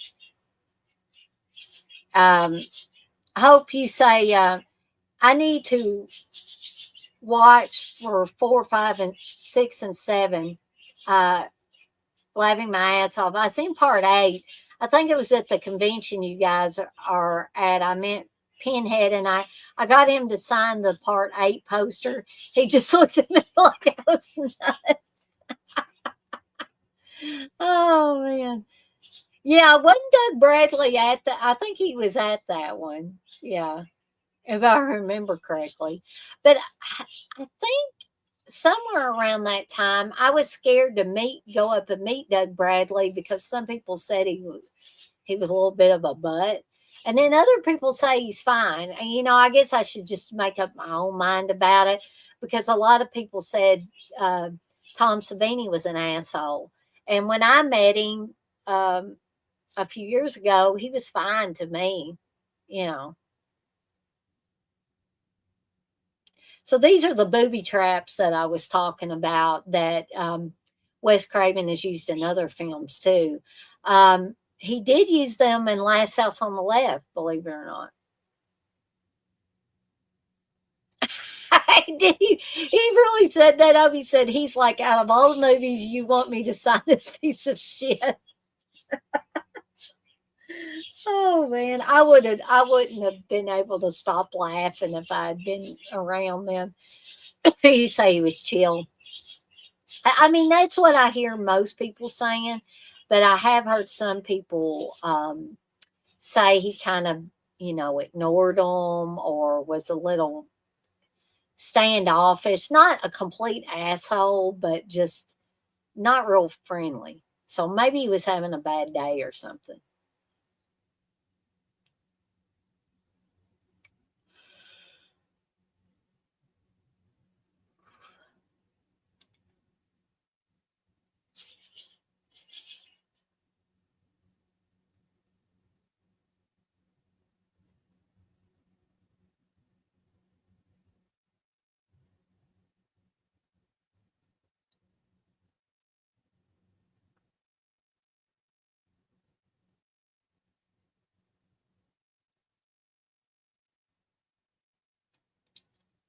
So believe it or not, folks, this movie's almost over. See, it's like I say, the good ones, or the good ones, in my opinion, always go by fast. And, that's why I try to pick ones that I like and I think that a lot of other people will like or at least find entertaining. Um, because to watch something that's a chore, it's not very much fun to do either one of these Evil Dead Chick slumber parties or a watch along. So when I put the choices up for the watch alongs, I try to put some fun movies. Now, Cannibal Holocaust, I wouldn't call that a fun movie, but it's apparently people chose it out of the other two. So Campbell Ferox was on there too, and people didn't pick it. Oh, goodness, or it didn't win on the votes, I should say. Really, Hope. You say the only people I could say at a con that were assholes that was Hornswoggle and Jake the Snake Roberts. He was a complete ass. Now, see, when I was a kid, I loved watching Jake the Snake Roberts. So that's kind of sad that, he, you know, treated you so bad. I mean, I believe you and everything. It's just, it's bad when people do that. And when they're consistent about doing it, everybody could have a bad day or two. But when people have consistently that people have bad experiences with somebody. I mean, it gets around, and it doesn't make the person look good at all. It doesn't reflect on them well at all. I hope you say, I told him your documentary made me cry. It was very good. He's like, good. It was supposed to make you cry. Well, that's kind of odd. That wouldn't be the response I would expect. I remember when I met Jeffrey Combs, and Jeffrey Combs is a really cool guy to meet. If you've never met him, from Reanimator and a ton of other movies. Um, I told Jeffrey Combs when I met him a few years ago, I said, yeah, my dad rented Reanimator the first time my family watched it. And he said, oh my gosh, I'm sorry. I mean, I was like, no, no, we all loved it. I said, I especially loved it, loved watching it. And Jeffrey Combs was just, he smiled the whole time. He was just really, really super nice. Got a picture taken with him, didn't cost me extra. And he signed, I think, I got him to sign a photo probably off of his table, if I'm remembering correctly.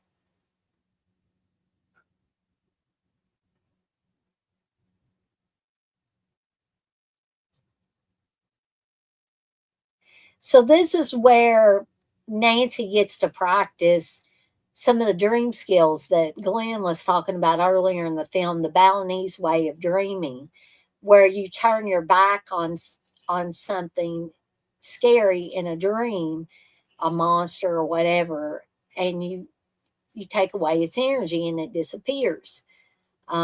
So that is what she does. She says, she turns her back and she says, I want my mother and my friends back. I take back every bit of energy I gave you. You're nothing. You're shit.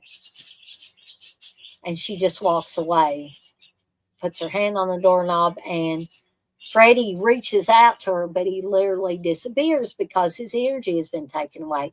And the next scene is her coming out the front door of her house. And she's dressed and ready to go to school. Her mom is alive. We're going to see that Tina, Rod, Glenn are all alive. Glenn is coming to pick her up in his car.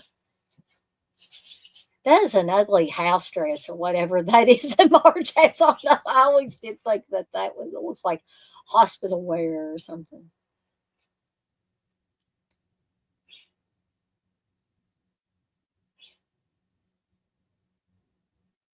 But as many of us know that have seen a lot of these horror movies, we know that, it's not all going to end happy like this. It's just not.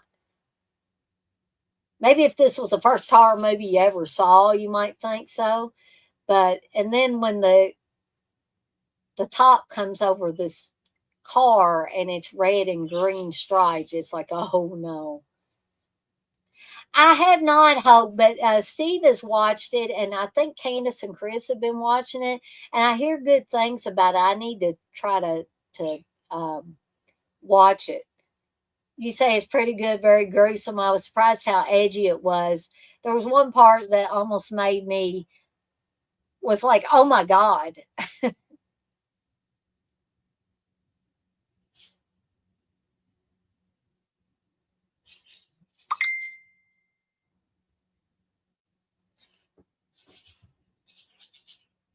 So um, we have reached the end of A Nightmare on Elm Street, the original Nightmare on Elm Street. We're in the credit sequence. Um, when the credits have rolled, because I always stay with you guys and gals when the credits are going on, no matter if I'm doing a watch along or I'm doing one of these Evil Dead Chick slumber parties. Um, Hope you say it involved eyes, which, oh, I saw that part. I know what you're talking about. Ooh, ooh, ooh, yeah, that was definitely. It was hard to watch. Makes you sick to your stomach. Anything to do with the eyes. Yeah, I know exactly what you're talking about because Steve was watching it. I just happened to be in the bedroom when he was watching it, and I was like, "What in the world just happened there?" But I need to go back and watch all the episodes thus far.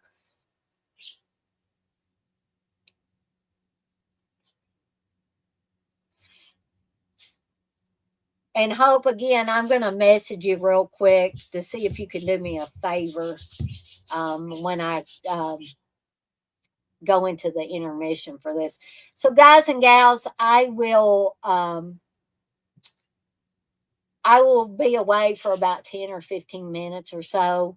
And that should give everybody a chance to, like I said, get a refresher on your beverage, get you a snack or so, run to the restroom, whatever you need to do before the next movie starts.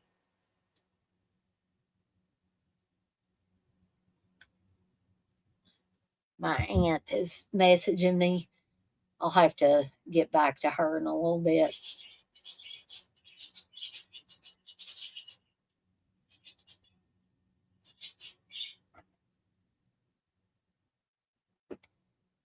All right, so gang, the original Nightmare on Elm Street is over. I'm gonna put something um, to play for a little bit, but I'm gonna take myself out of the stream, and like I said, I'll be back in about 10 or 15 minutes, and we will start with A Nightmare on Elm Street 4. See you in a few, folks.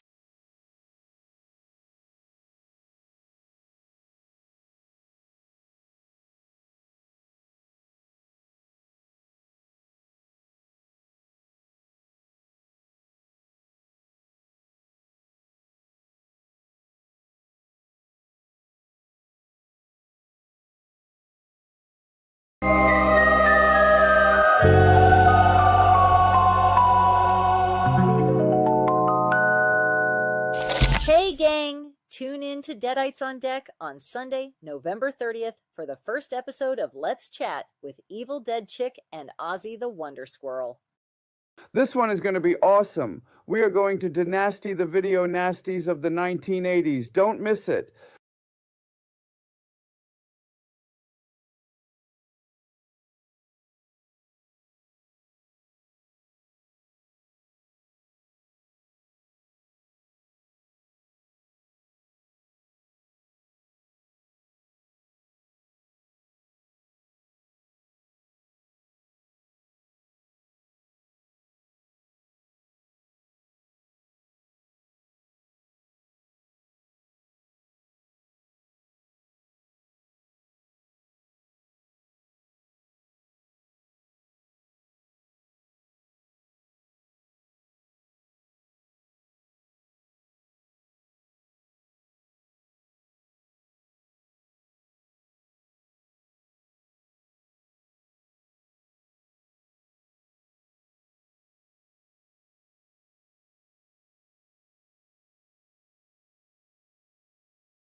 Hey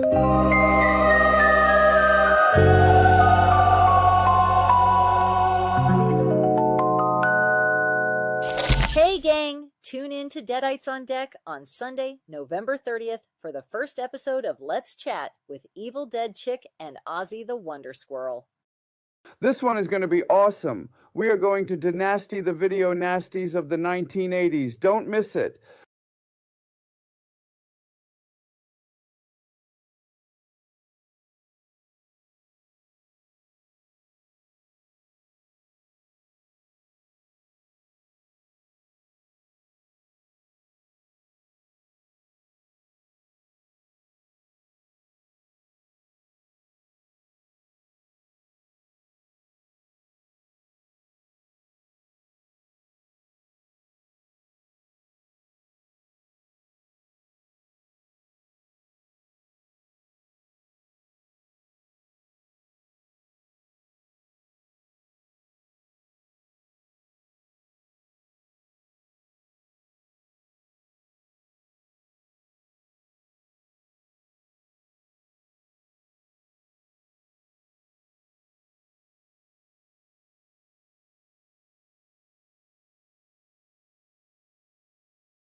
Hey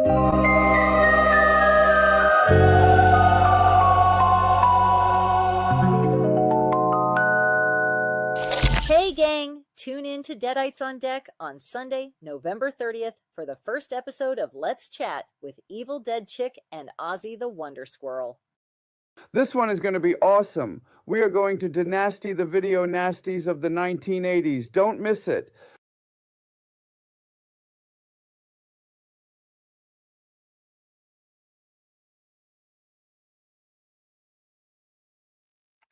All right, gang, I am back, and here in a second or so, well, a minute or so, because I'm going to let everybody get queued up that's going to be watching along with me for Nightmare on Elm Street 4.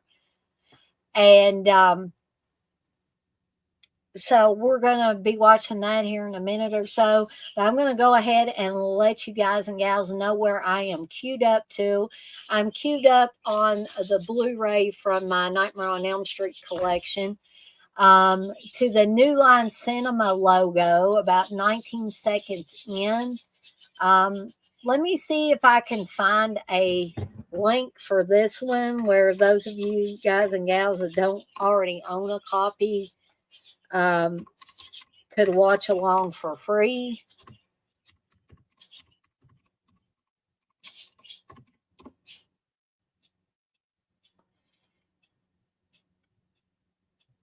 I didn't know there was a Nightmare on Elm Street 4, the Dream Master parody. I guess somebody did that in 2020.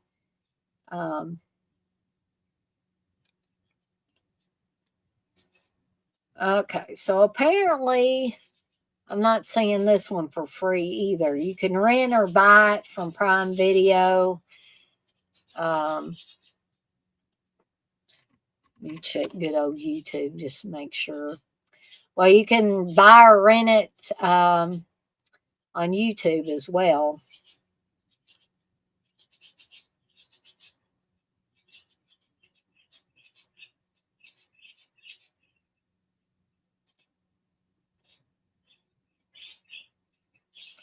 A lot of stuff related to it, but not really. I guess they've got these pretty much locked down, folks. But, you know, if you really were in a desperate situation where you did want to watch it, you could rent it for $3.99.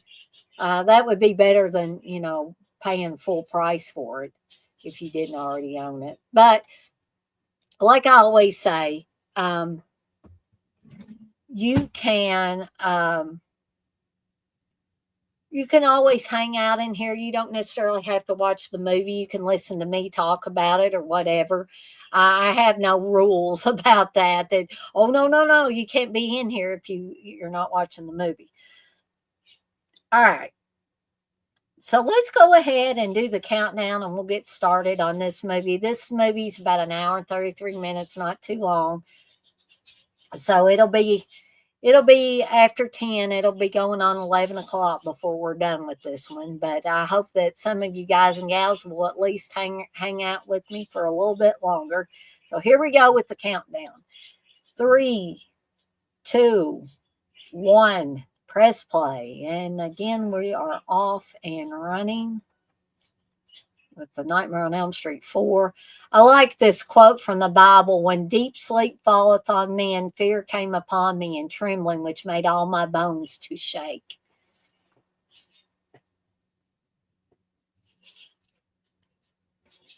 And thank you, Stacy. You said, I love Nightmare. That was fun.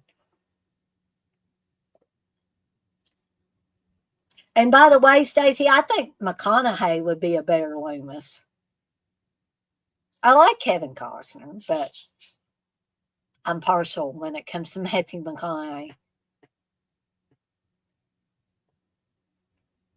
So we're seeing the title on Nightmare on Elm Street 4, The Dream Master.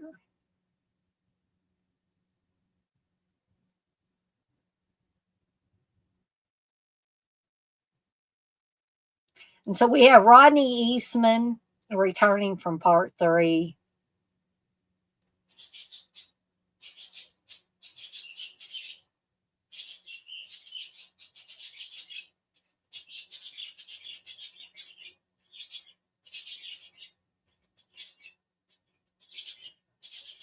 And Tuesday Night is taking the place of Patricia Arquette as Kristen. Ken Sagos.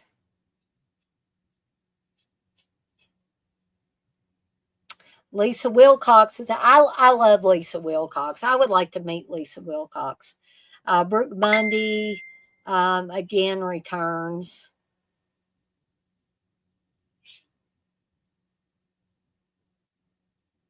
And Brooke Thies. Well, I think Brooke Thies was in Just the 10 of Us also. Y'all can feel free to correct me if I'm wrong.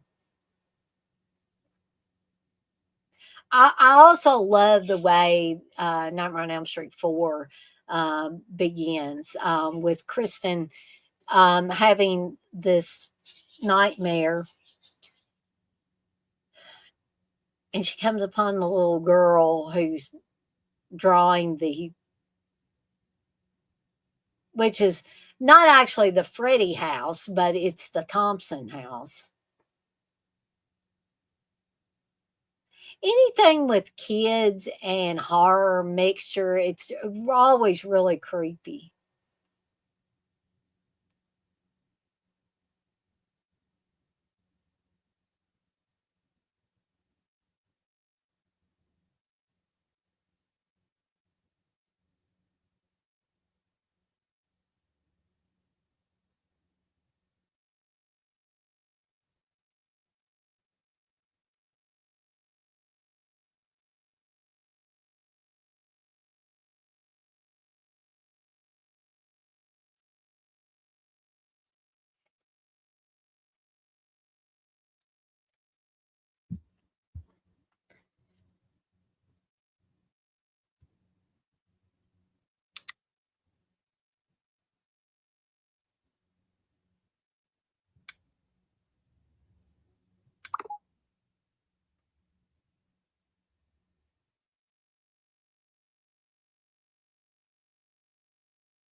So even though this is a different actress, Tuesday Night playing Kristen, Kristen is still being plagued by nightmares of Freddy.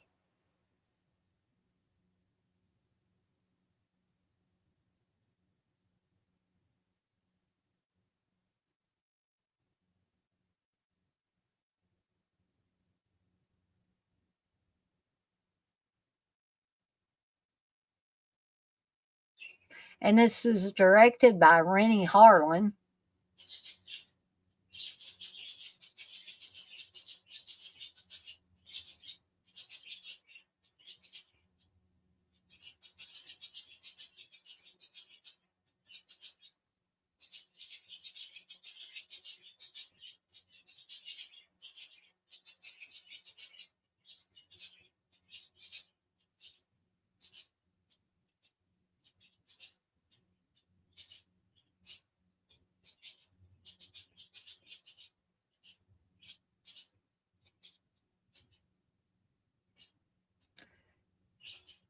So, if you remember from the third film, Dream Warriors, that Kristen has the ability to pull other people into her dreams or her nightmares.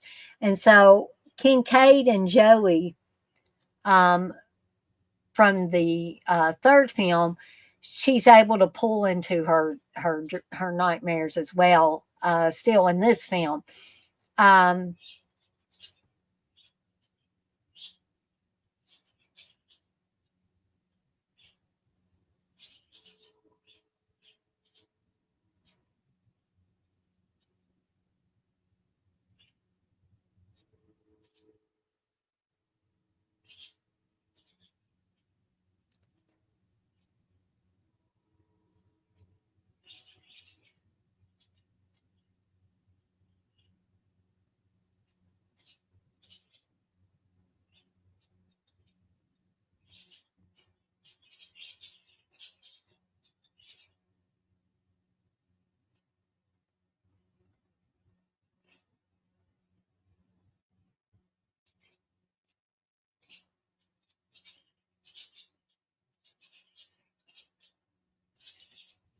So Kincaid's dog Jason also came into the nightmare and bit Kristen.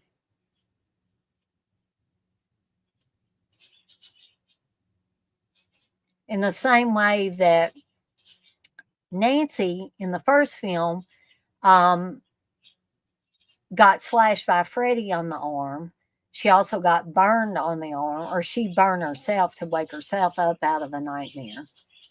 And she was able to pull Freddy's hat from the dream. I did hope I did watch the Elm Street TV show, and as cheesy as that might be, I still love to go back and watch it from time to time. I almost wish they would put it out on a proper set. If I'm to be completely honest.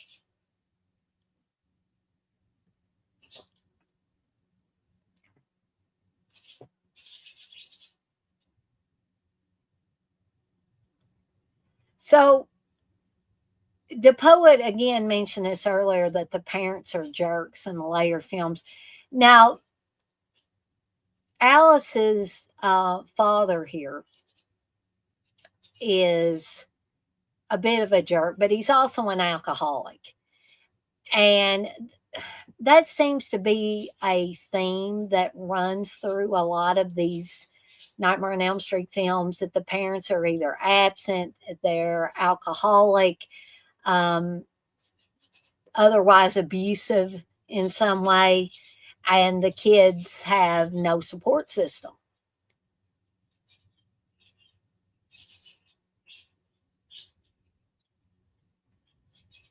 So Rick is, I think Alice's brother is Rick. There's Brooke Thies there.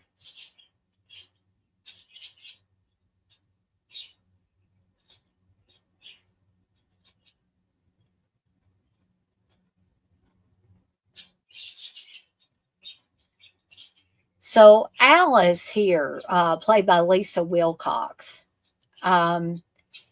is sort of, they've got her looking like a plain Jane type of character. Not an ugly character, but just a plain.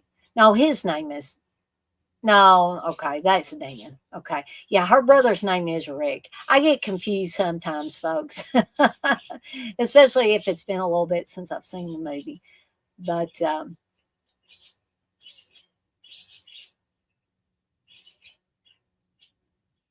so Dynasty was big at the time that this movie came out, because we can tell that Debbie, Brooke Thies's character, said she didn't complete her homework because Dynasty went out.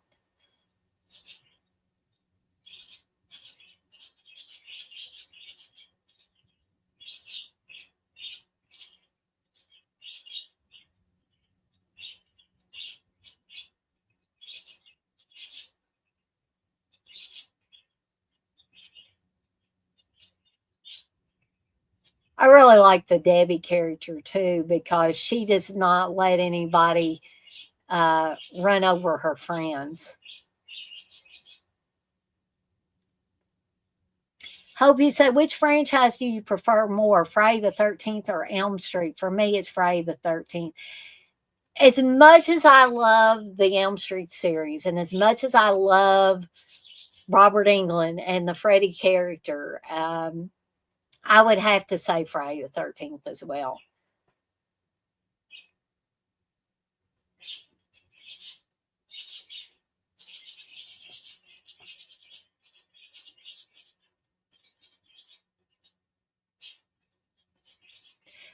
To me, this movie has a lot of likable characters, just like the original had a lot of likable characters.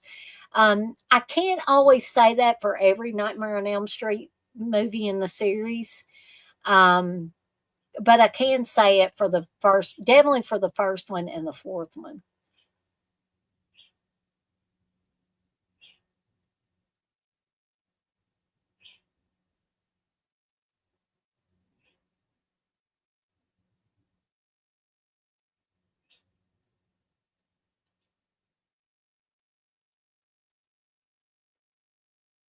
Hobie said David likes Elm Street more, but I've always been a fan of the slashers in the woods. Yeah, yeah, it's exactly. I think you and me are a lot alike there. Lisa Wilcox is actually a very beautiful woman.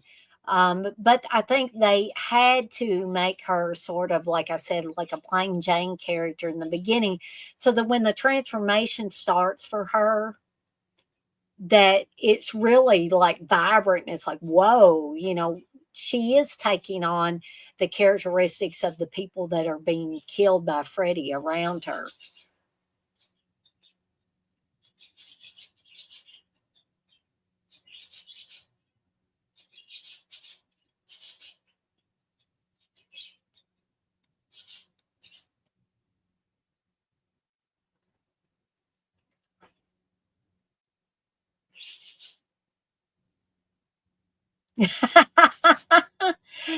Hope you and I are alike on that one too. I like Madman. Madman is entertaining. It's hokey, and you can have fun with it. But if you ask me which is the better film, The Burning wins out every time, hands down for me.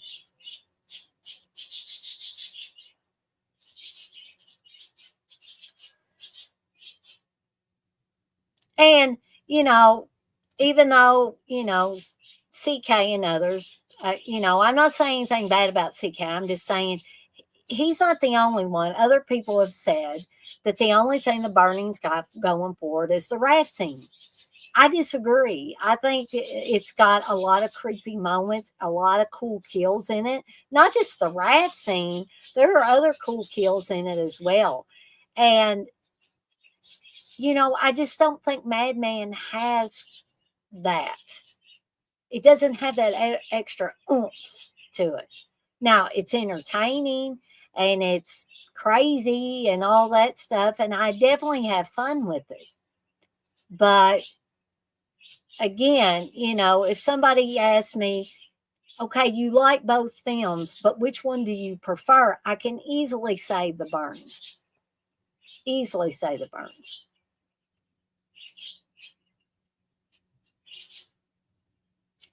You say it still blows my mind that The Burning never got a franchise or a remake. Yeah, that's something that surprises me as well. Because I think the Cropsey character could have lent himself to a franchise, right?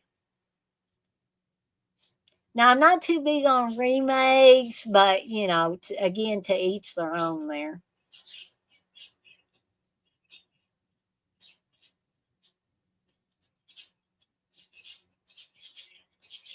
I don't know why I always found it funny that Kincaid calls his dog Jason.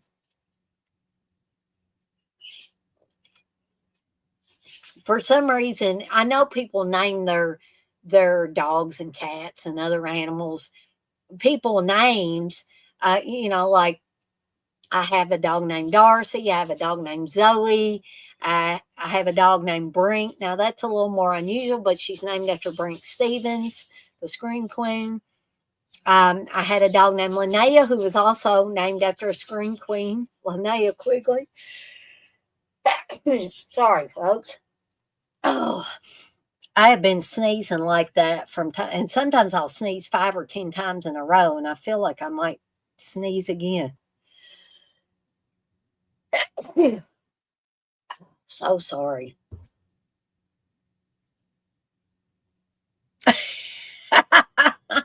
Hope you say, well, I'll be the first to say the madman, the madman's a big old pile of shit. Love you, CK. Well, you can like somebody as a friend and stuff and support them without liking every movie that they like. And there's where Jason the dog pees fire.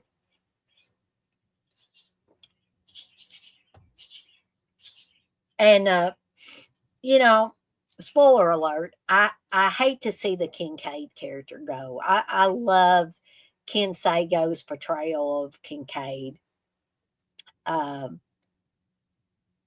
and Rodney Eastman's portrayal of Joey in the third and fourth films. So we see Freddy's bones, desecrated bones, coming back together.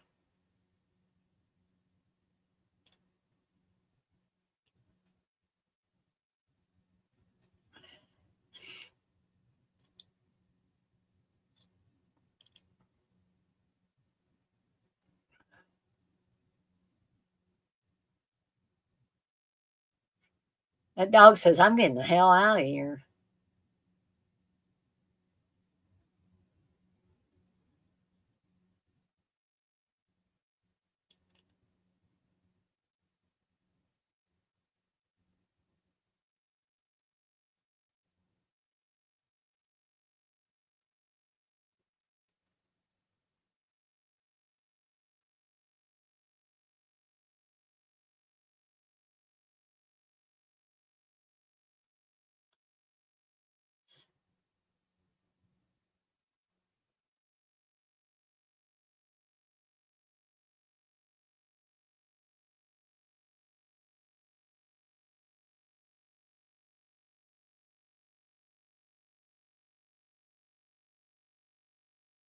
And Freddy says, you shouldn't have buried me. I'm not dead.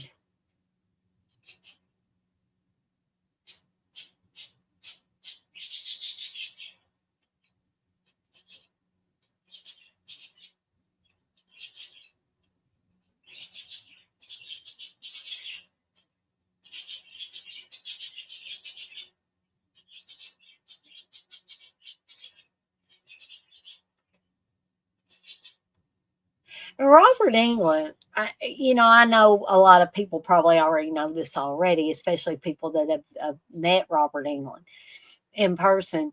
Robert England is an excellent example of a sweetheart of a person that can really turn on the bad when he needs to. And that's the mark of a fantastic actor. As anybody that watched the original V miniseries knows that Robert Englund played Willie back in the day, and that was such a sweet, lovable character, the alien Willie. But he's played other ominous characters. He played an ominous character in Dead and Buried, for instance. So Kincaid is screaming, Freddy's back, Freddy's back, Freddy's back to Kristen. And then Freddy, of course, takes him out. Oh, we'll have to agree to disagree on that one, Hope. Because I like Jackie Earle Haley in a fair amount of movies, but I did not like him as Freddy. I did not. For me, Robert Englund is the only person that can play Freddy adequately. But again, people have different ideas and opinions on things, and that's what makes the world go round. That's what makes the world not boring.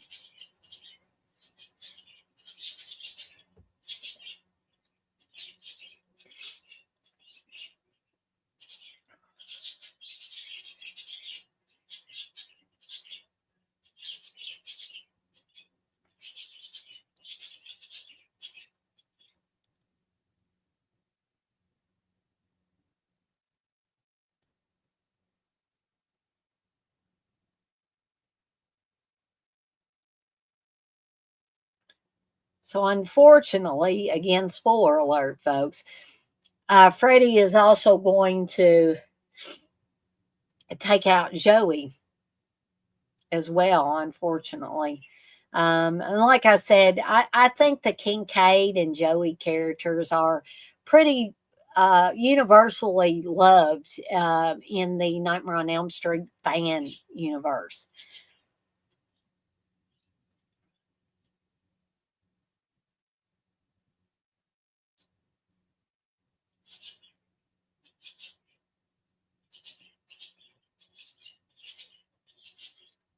Oh, bad deal, Joey. You fell asleep.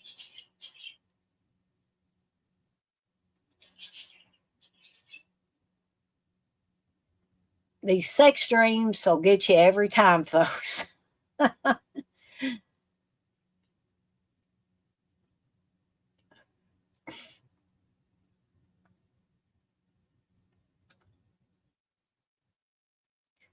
Would have think Joey would have learned his lesson from part 3 when it appeared that a nurse was coming on to him. And of course, Freddie makes a joke about wet dreams.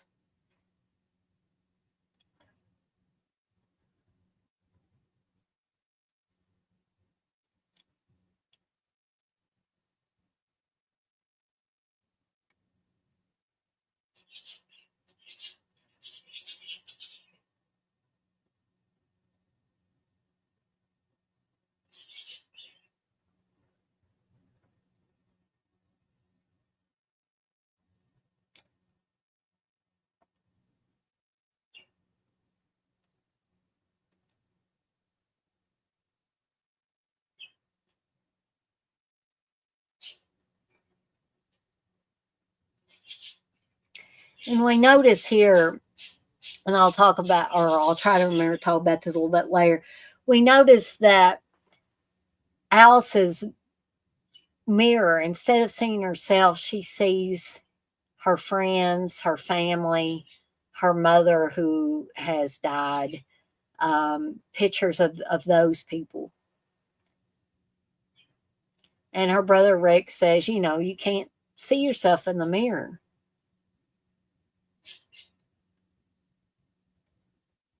And she says, if mom were still alive, dad wouldn't treat us like this. And Rick tells her, Alice, you got to learn to stand up for yourself. And I think that's probably another reason why this movie resonates so much with me, is that as a kid, I was made fun of, picked on, not bullied per se. Um, Although if it was nowadays, it probably would have progressed to bullying. But it still hurt.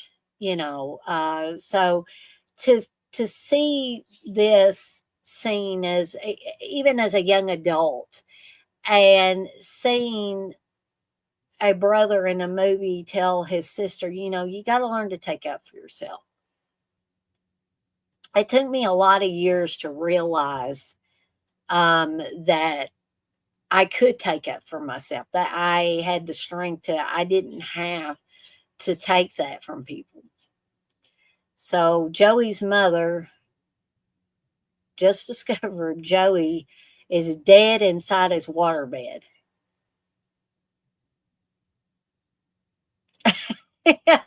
I would imagine so. Hope you said nobody really effed with me because I was tall. Yeah, I was a little skinny kid. So, and I was a girl too. So, people, I didn't have, any height going for me. I wasn't big and bulky or anything like that. I wasn't threatening at all.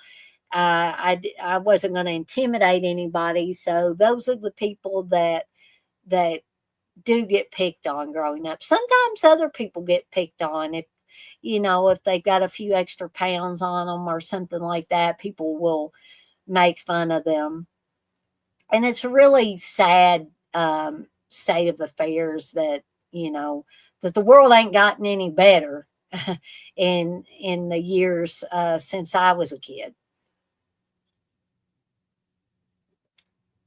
And truth be told, it probably never will. It probably will just continue, unfortunately, to get worse.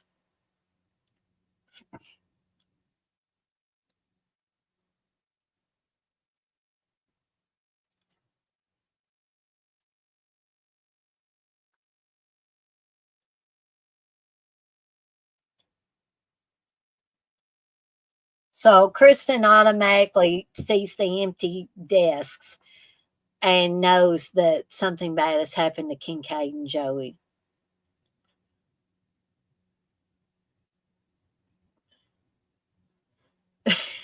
I always found this so hilarious. That is obviously Robert England in drag there.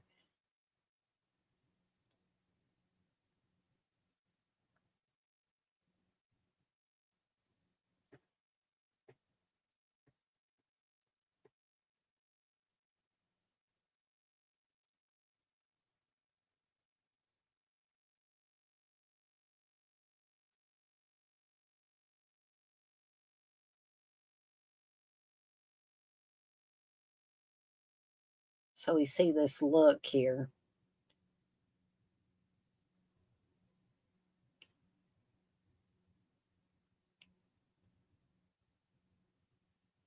Oh no, it's full on Freddy.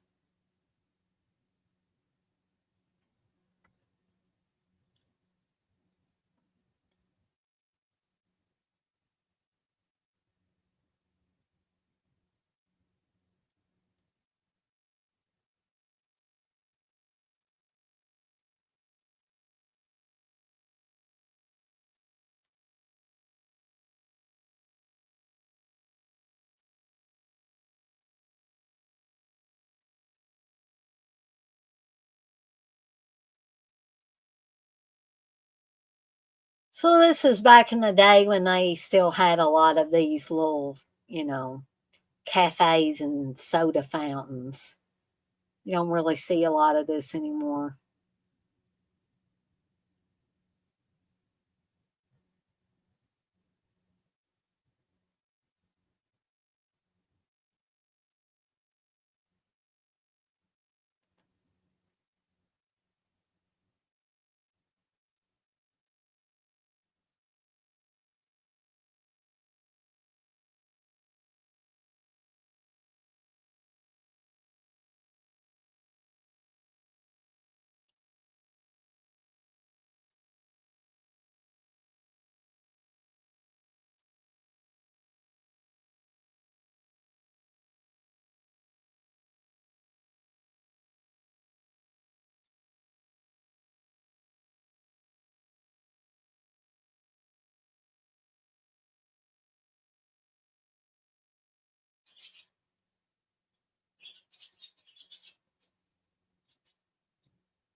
Yeah, I pretty much like all the characters in this movie.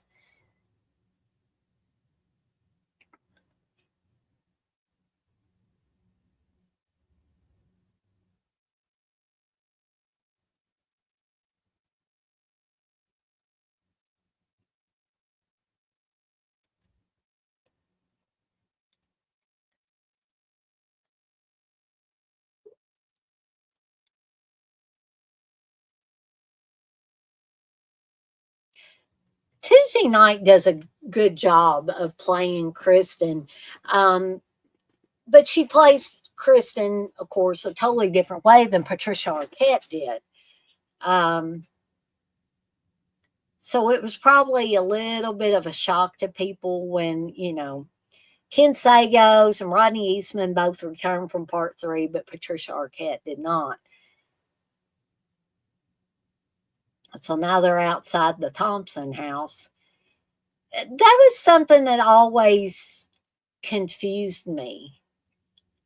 Because that's obviously the Thompson house and not the house where Freddie brought the kids that he did terrible things to. Uh, so, I mean, I guess it's really the identifiable house from the first film. But that's the only thing that I never really understood about this movie.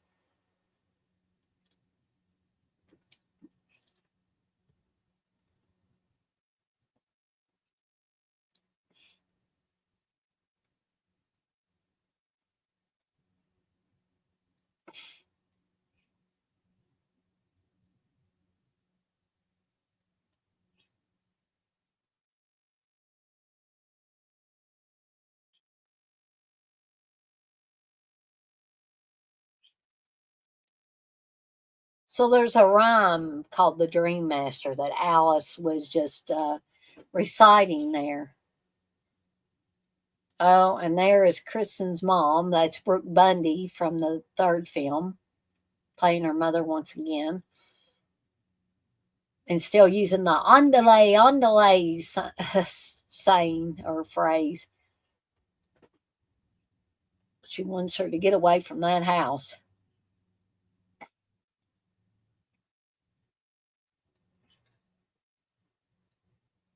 So Alice is seeing the chalk drawing of the house on the sidewalk. Or she saw it for a second and now it's gone.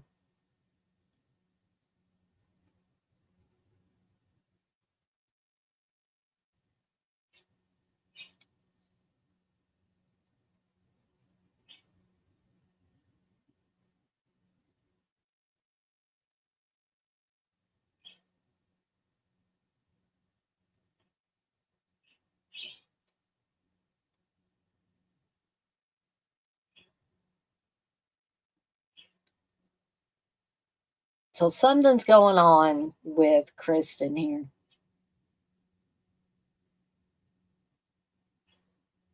And Kristen unfortunately finds out that her mother has drugged her drink.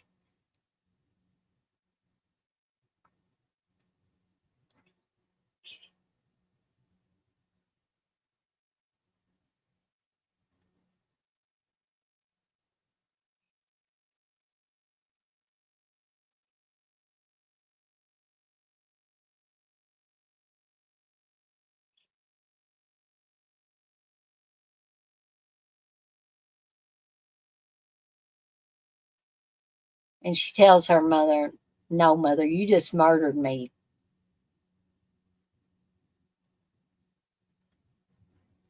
Before she staggers up the steps.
So now Kristen is on a beach in her dream or her nightmare.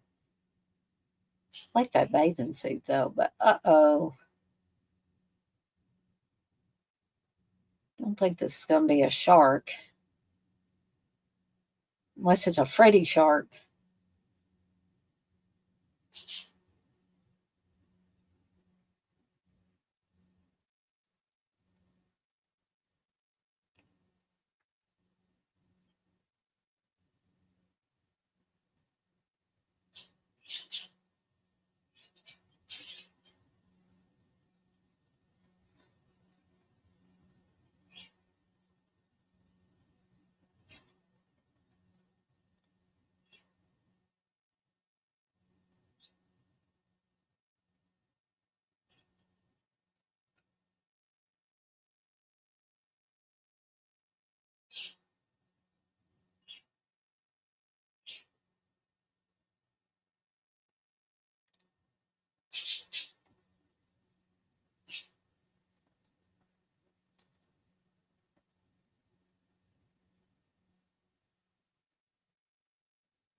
So, gang, we do have a little less than an hour to go on this one.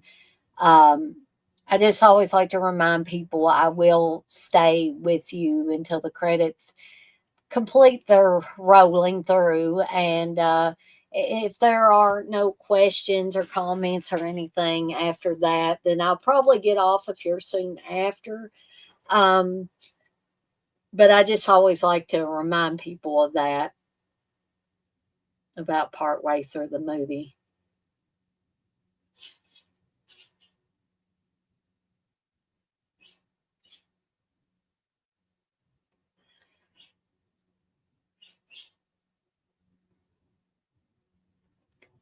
So now, this time, now that Joey and Kincaid have succumbed to Freddie, Kristen is now pulling Alice into the ring.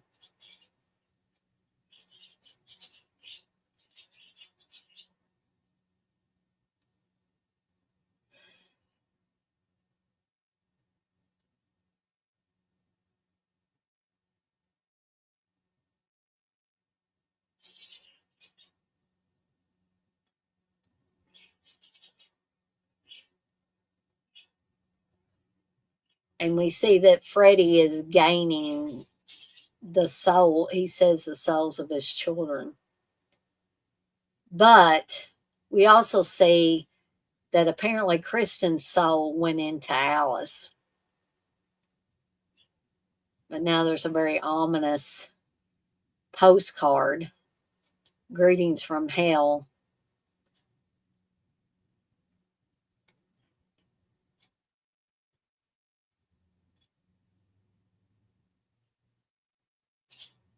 And we start to see that Alice is starting to look prettier.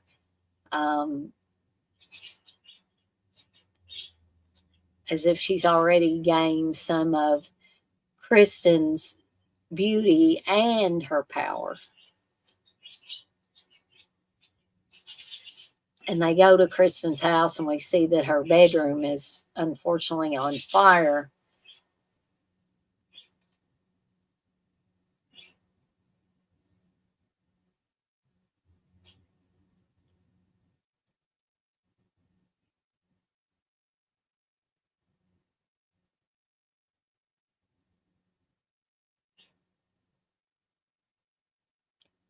So we see a gravestone for Nancy Thompson back there, if y'all looked quickly.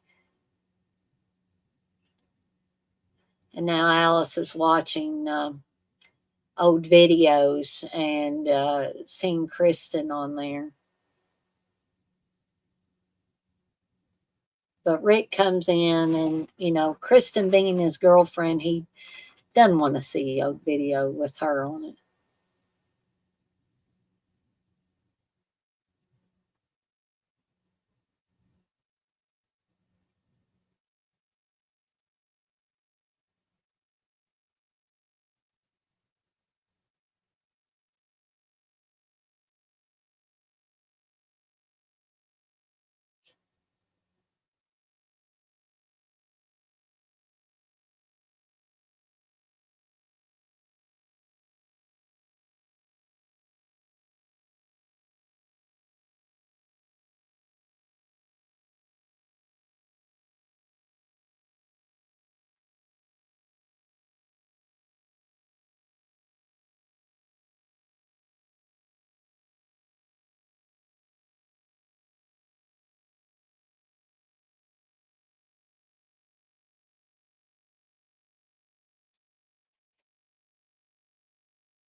Well, Alice tells Rick that she this feels different.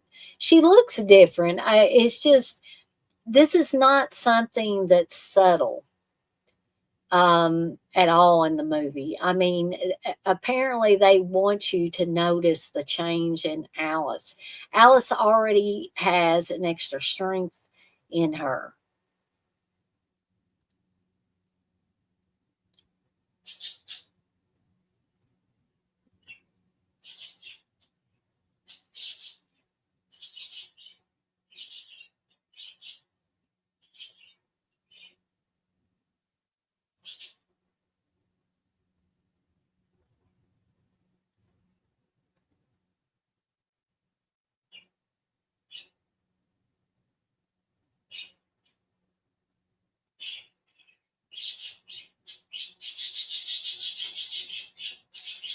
And now Alice never smoked.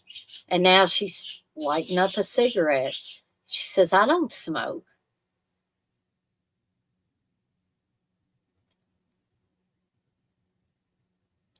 And we notice Sheila, her friend Sheila, uh, has asthma. And we've seen several scenes before where she was using her inhaler. And we also know that Sheila didn't get a good night's sleep last night because she was cramming for this physics exam. So, what do you guys and gals think is going to happen here?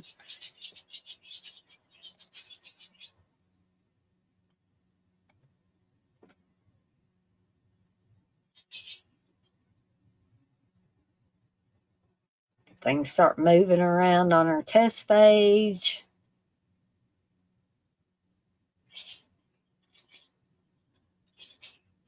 And actually, the problem is not from Sheila, but it's from Alice falling asleep.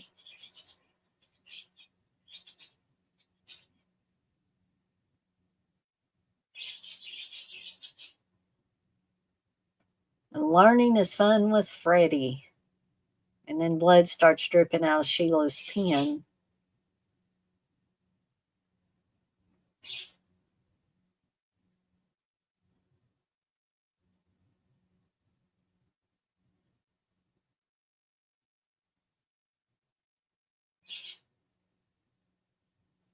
There's something scary about being trapped in one of those old school desks too.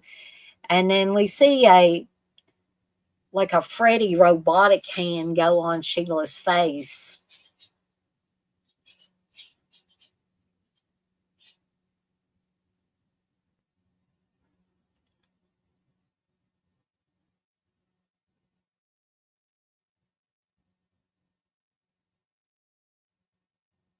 And then the teacher is no longer there, but Freddy is cutting or peeling an apple with his bladed fingers here.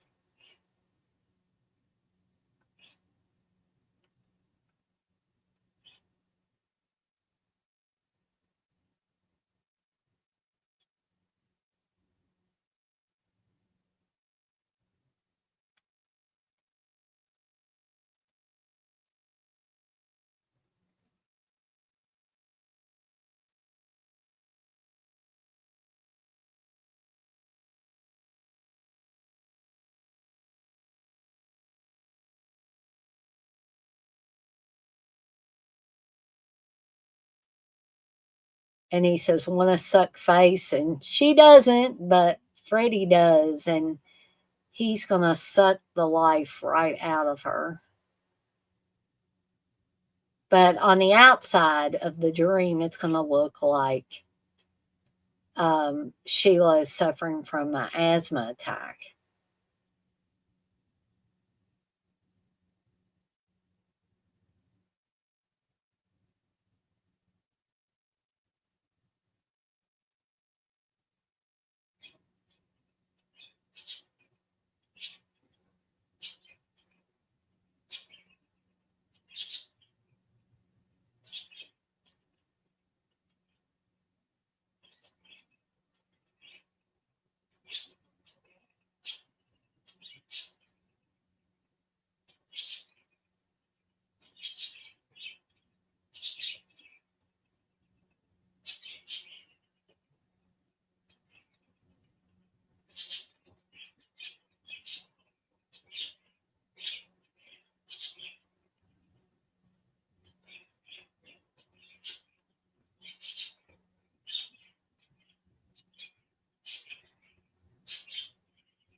So Alice keeps trying to tell everybody it was Freddie, and they don't want to hear about it. Her brother doesn't want to hear about it. Debbie doesn't want to hear about it. And Alice is feeling like she's just giving her friends to Freddie.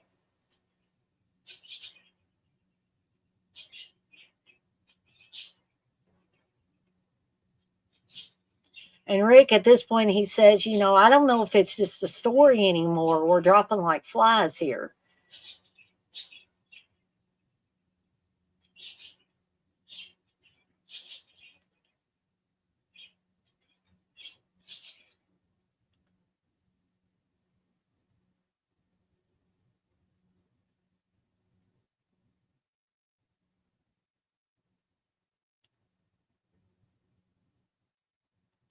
So one by one, her friends are dying and she's taking the pictures off the mirror.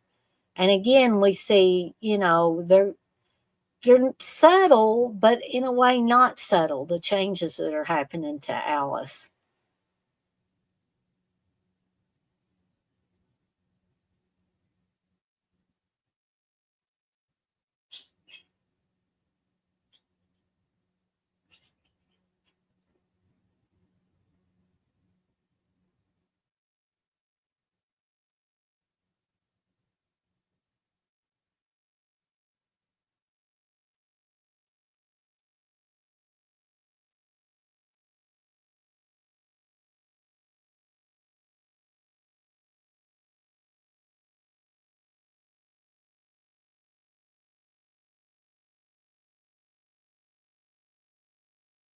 So Alice is telling Dan, he comes into the little cafe and he says, I haven't seen you around a lot. Where you been? And she's like, I've been working double shifts. He said, I guess you need the money, huh? And she said, why I've been working all this, these double shifts. It's because she doesn't want to sleep.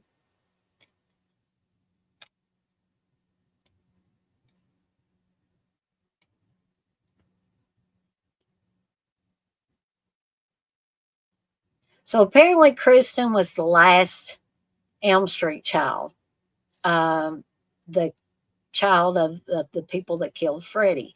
So now Freddie's got to be finding new victims.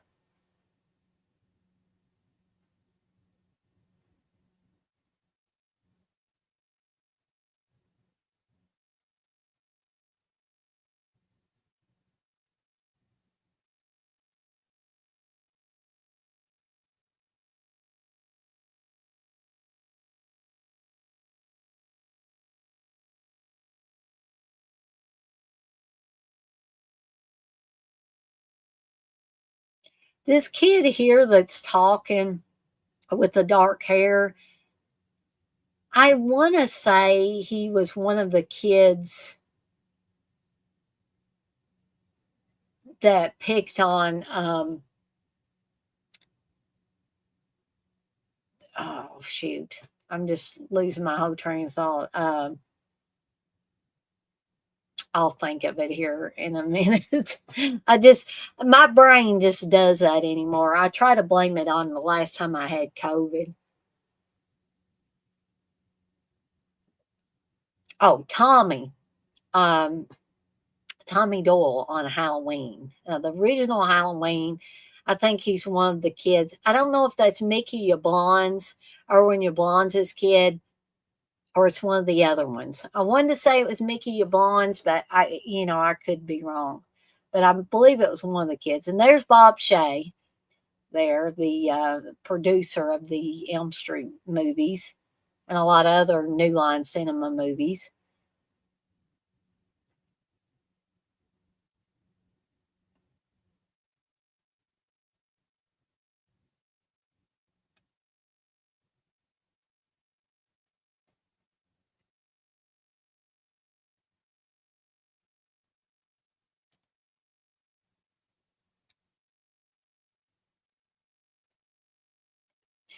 So they talk more about the Dream Master here.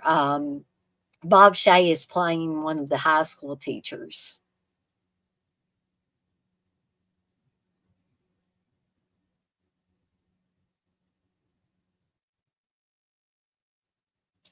So unfortunately, Rick's fallen asleep in one of the bathroom stalls.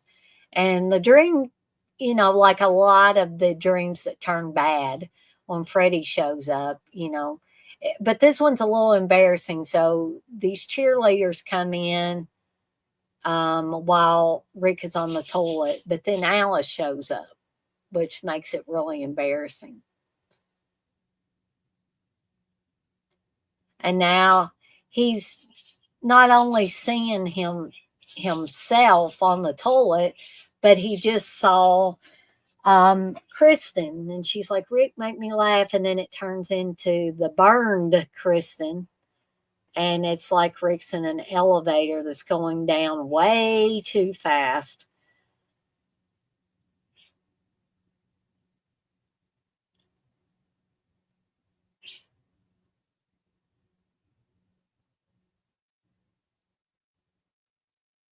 Something else I've noticed about the later Nightmare on Elm Street films is that tend to they tend to have more people to kill off, but they kill them off faster. I guess because they have more characters. We've got to get rid of some of these characters, so we got to kill them off quicker. So now Rick is in, kind of like a dojo or something, and Freddy is invisible right now, and he's basically beating the shit out of Rick here, throwing him around and stuff. And Rick can't see him, so he can't get a good handle on him.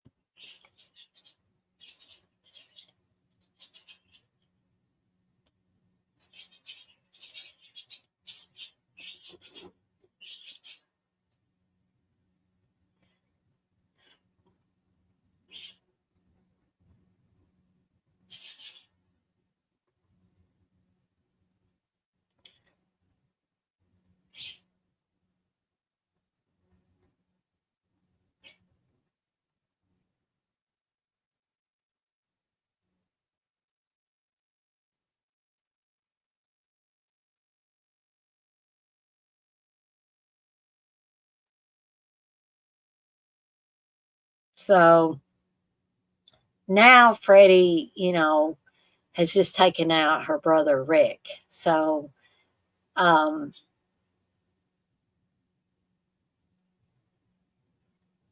it's really hit home now. First, Freddie was taking her friends. Now he's taking her brother. And I can't remember if I don't think it's here, but they do have a kind of funny sequence where Alice sees Rick open the casket and say, "Hello, baby," and I guess this is to offer maybe a little bit of levity in the film.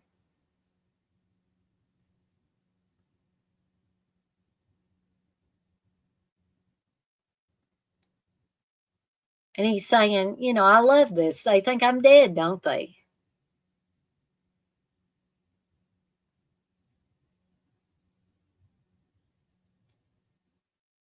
And then he tells Alice, I wouldn't leave you. Come on, don't cry. I'm here. It was a joke.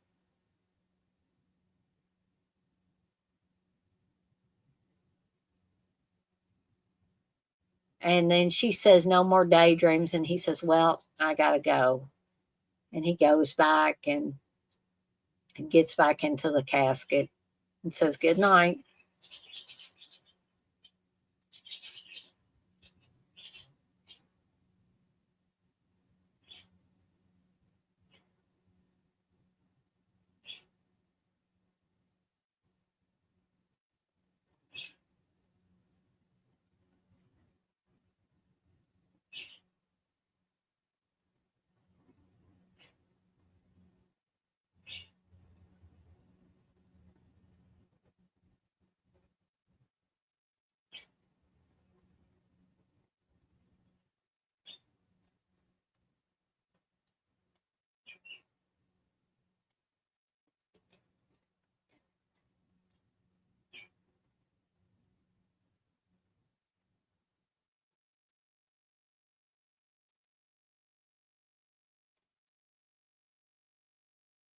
So Debbie gives this studded leather like bracelet to Alice.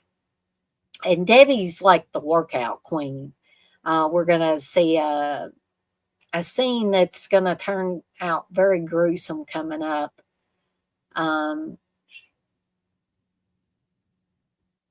So Alice is also mentioning phrases like mind over matter that Sheila said. And Dan says it's after every death that it seems like she's taking on something from a friend or family member. So now we see Alice taking more pictures. She's taking pictures of her brother Rick off of the mirror and putting them away. And coming up is this is my favorite part of this movie. And some people might think it's silly, but I just think this is so badass because she's taking some nunchucks out. And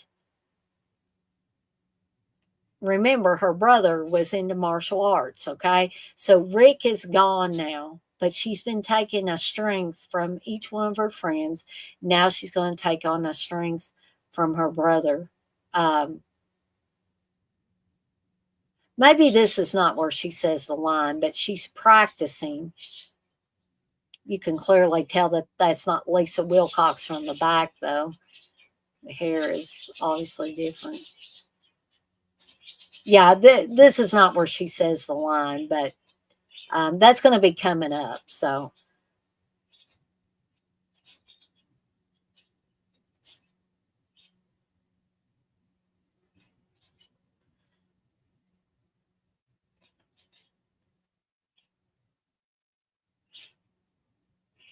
her dad is trying to, he's been drinking again. He can't deal with the death of his son. He's trying to make Alice stay.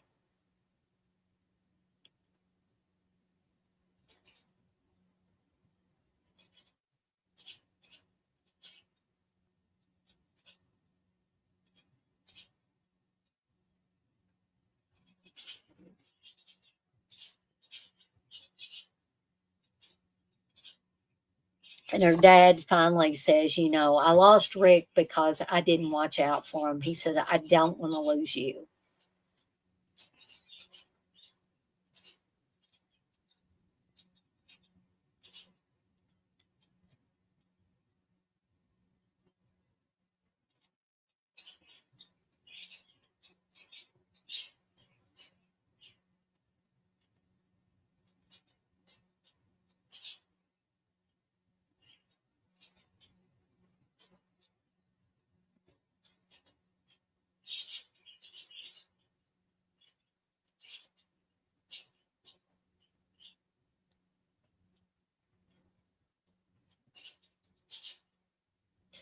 So we're about to embark upon the Debbie workout scene that ends in a Roach Motel gruesome ending, and a transformation to boot.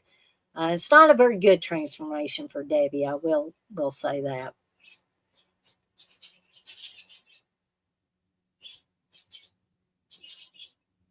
So Alice was upstairs in her bedroom. She's sneaking out now, unbeknownst to her dad.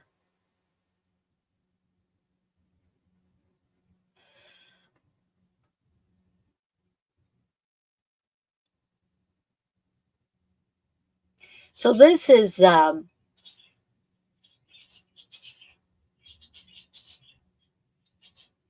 I think going to be the repetitive moment that goes, and that's something else that sometimes happens in dreams. You keep doing the same thing over and over again.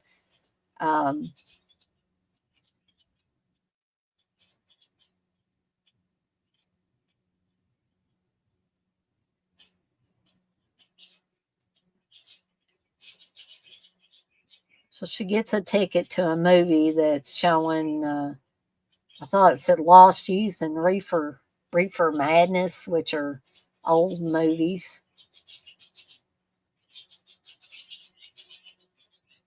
what you would probably call, drug scare films.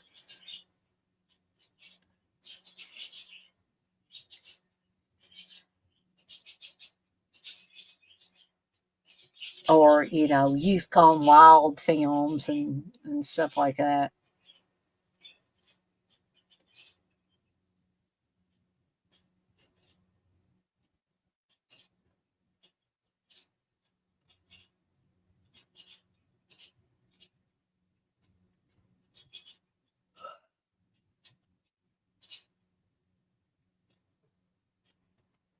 But then it shows a black and white version of the cafe that she works at.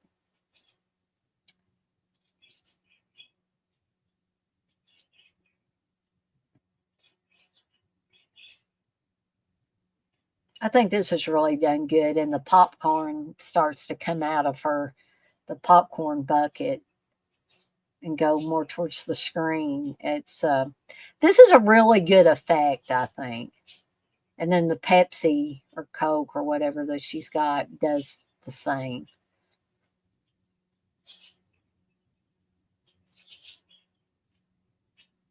And then she starts to get sucked into the screen.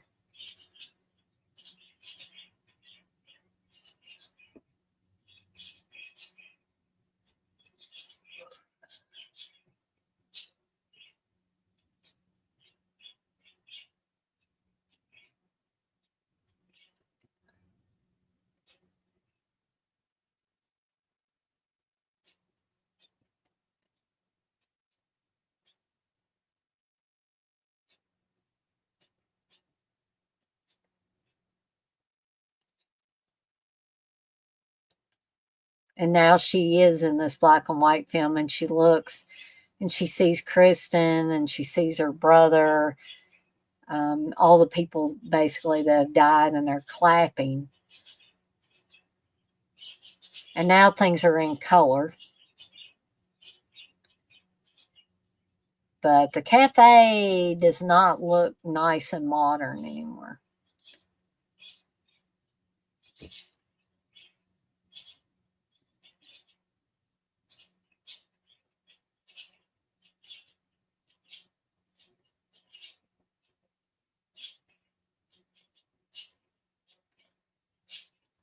And there's what appears to be an old woman in a waitress uniform, but when she turns around, we're going to see that it's Lisa Wilcox with a lot of old age makeup on.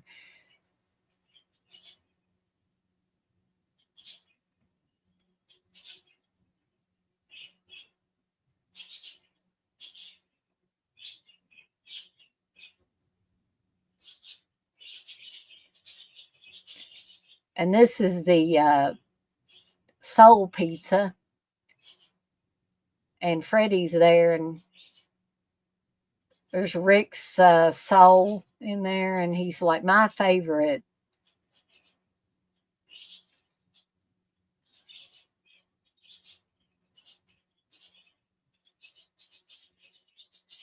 And he says, "Rick, you little meatball." I mean, there is humor in this one. Like I said, the original Nightmare on Elm Street is, for me, the darkest Freddy.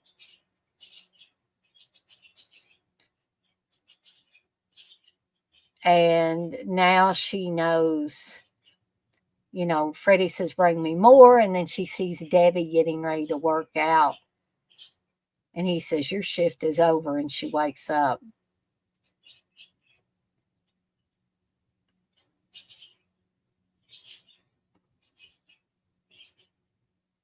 And she's back in her bedroom. She never left.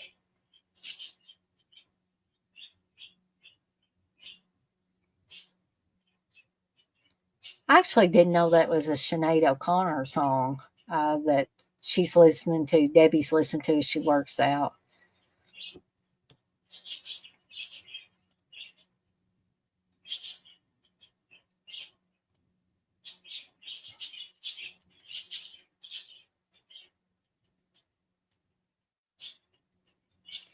So I think this is where the repetition starts. because Freddie doesn't want them to be able to get there to save Debbie.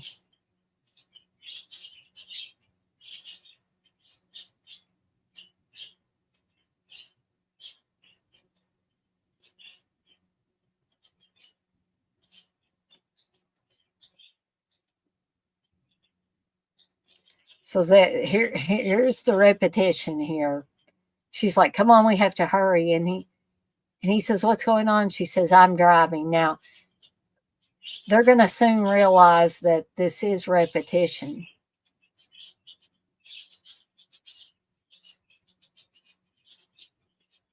And Freddie, too late, Freddie's there.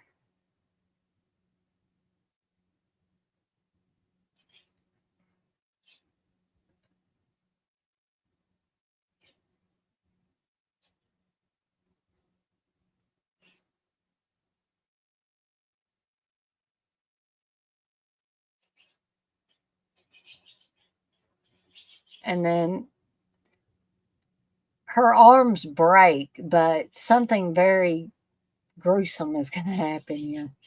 Remember, Debbie's afraid of bugs, especially roaches.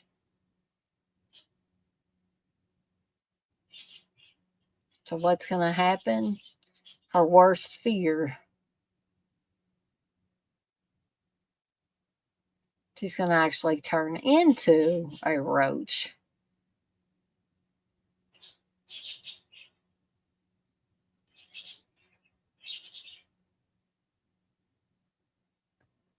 And where do roaches go when you want to get rid of them? They go into a roach motel, right?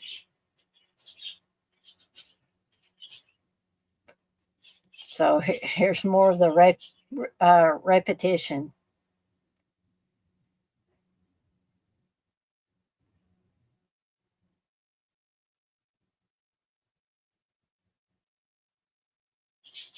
And he says, "You know, I got the weirdest feeling we've done this before."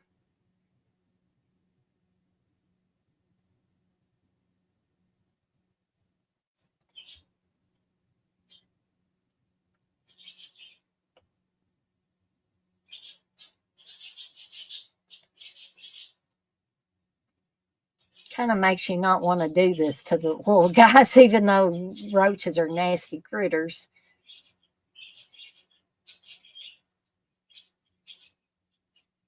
Because her face goes into that gooey stuff in the roach motel. Her face comes off, and she is completely or nearly completely a roach. Here's more repetition with Alice and Dan here.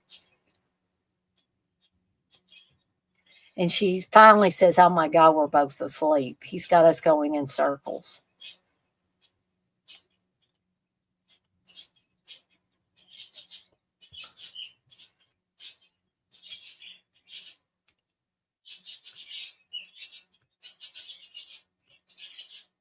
You see Freddie's eyeball looking into the roach motel. You can check in, but you can't check out.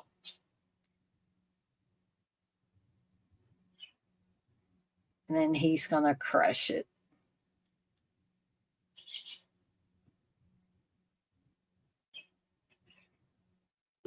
And Alice knows because she's collected.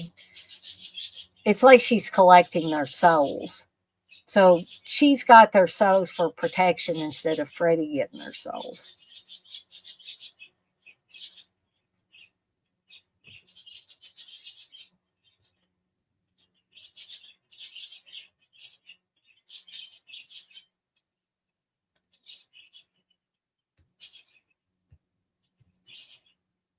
So unfortunately, they got in an accident.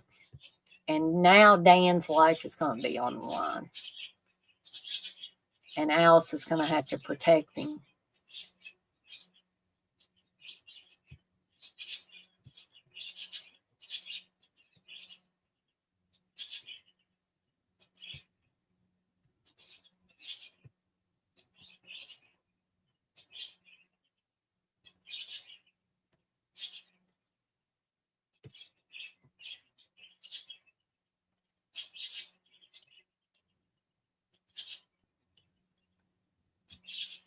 I believe that guy playing the paramedic there, I'm pretty sure that's the guy that played not the killer in Hide and Go Shriek, but the killer's boyfriend, or at least boyfriend in prison.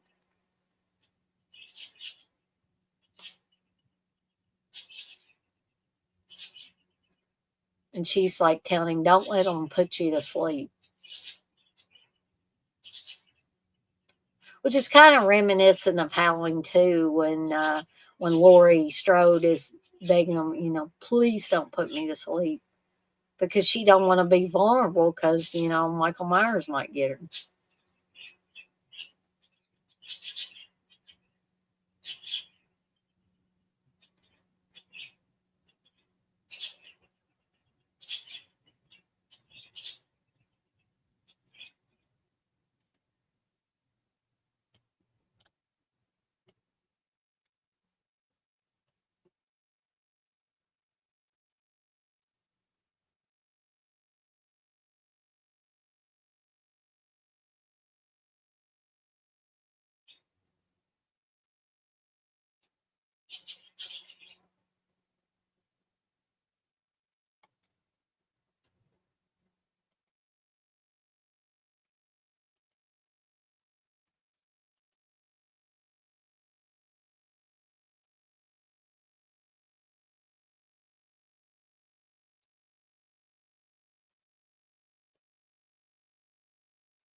Gang, if there's anybody still in here, keep on watching the movie if you're watching along. I've got to take a quick break and I will be back in a minute or two.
Sorry, folks, I was gone a little bit longer than I intended to be.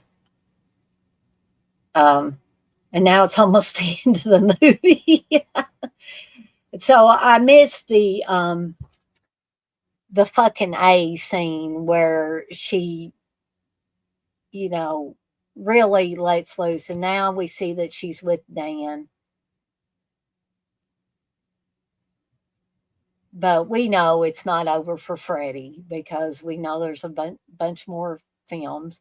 I'm sorry I went away towards the end of it. I meant to be back before it got so late into the movie. So I hope for those of you that watch this on the replay, you don't think, well, where the heck did Dana go? But sometimes things happen, especially whenever I'm doing two movies in one night, that I have to get up and different things happen. Life happens, right? Um, and so I hope that those of you that were watching along with me, at least part of the time, that you enjoyed this Evil Dead Chicks, A Nightmare on Eldorado Avenue Slumber Party, where we watched Nightmare on Elm Street, the original, and Nightmare on Elm Street 4, The Dream Master. Once again, tomorrow night, as long as I get back in time from Campbellsville, I will be doing a watch along for Cannibal Holocaust starting at 7 p.m. Eastern Time. If I don't think I'm going to make it back in time, make it back home in time to do the watch along, I will try to make sure I let everybody know as early as I possibly can that it will have to be rescheduled. So I've enjoyed this. I managed the energy drink helped to give me my second win, so I was able to get through the second movie without going to sleep, right? And I've been on here almost 4 hours, all told, 3 hours and 47 minutes. But as always, I'm going to stay here till the credits finish rolling. And if there's nobody in here and nobody asking any questions or making any comments, I don't think there is going to be. I will go on and get out of here for the night. I do appreciate Hope being in here, the poet, Stacy, Gory Tiger, you guys. I really, really appreciate you being in here and hanging out with me for this Evil Dead Chick Slumber Party. And be sure to, check out the Nighty Nightmares sleep shirts. This design will be coming soon. And yes, you can get it in tie-dye as long as Amazon keeps selling these tie-dye sleep shirts. And you can also get it, I'm going to start offering other colors. I want to try to stick with either the pure polyester or the polyester blends because the sublimation works really well on those two types of fabrics. So be on the lookout for that, for this design, and for some other stuff to pop up here in the near future on the Deadites on Deck horror shop at deaditesondeck.com. And let's see where we are on these credits. They're still rolling. But also, I got a partial week of programming coming up next week. I will be off because of Thanksgiving, because I will be out of town visiting my mom and dad and my brother and my sister-in-law, my nephews, possibly my aunt. Me and Steve are going to go to my mom and dad's for Thanksgiving. We're going to have a nice Thanksgiving lunch at my mom and dad's, which I'm really looking forward to. I don't think I've seen mom and dad since Easter So well, maybe I saw him, or maybe I didn't. I don't know. This brain just, I can't get anything straight anymore. It's a wonder I remember my own name, folks. A lot of times I think it's getting older. It might be a little bit of COVID, causes that brain fog. And, other things can cause brain fog too. But, I think in my case, because I've had COVID 3 times, I think it's just taking its toll on me, unfortunately. Um, the last time I had COVID was the absolute worst. I hurt so bad. Me and Steve was both just moaning and groaning. We didn't even want to, roll out of bed or anything. So yeah.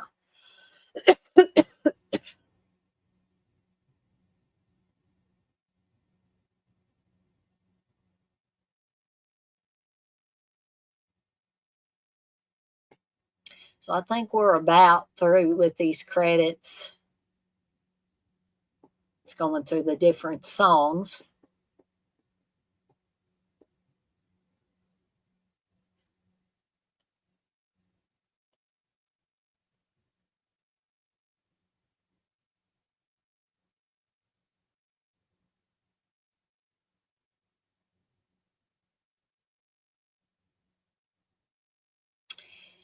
And so we have reached the end of A Nightmare on Elm Street 4, The Dream Master.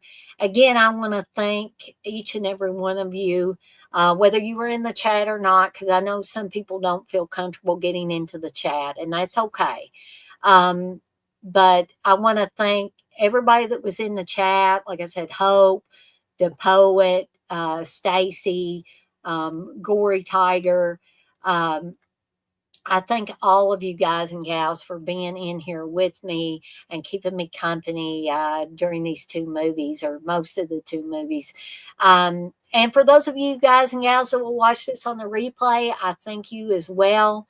Help me, get the word out about my channel.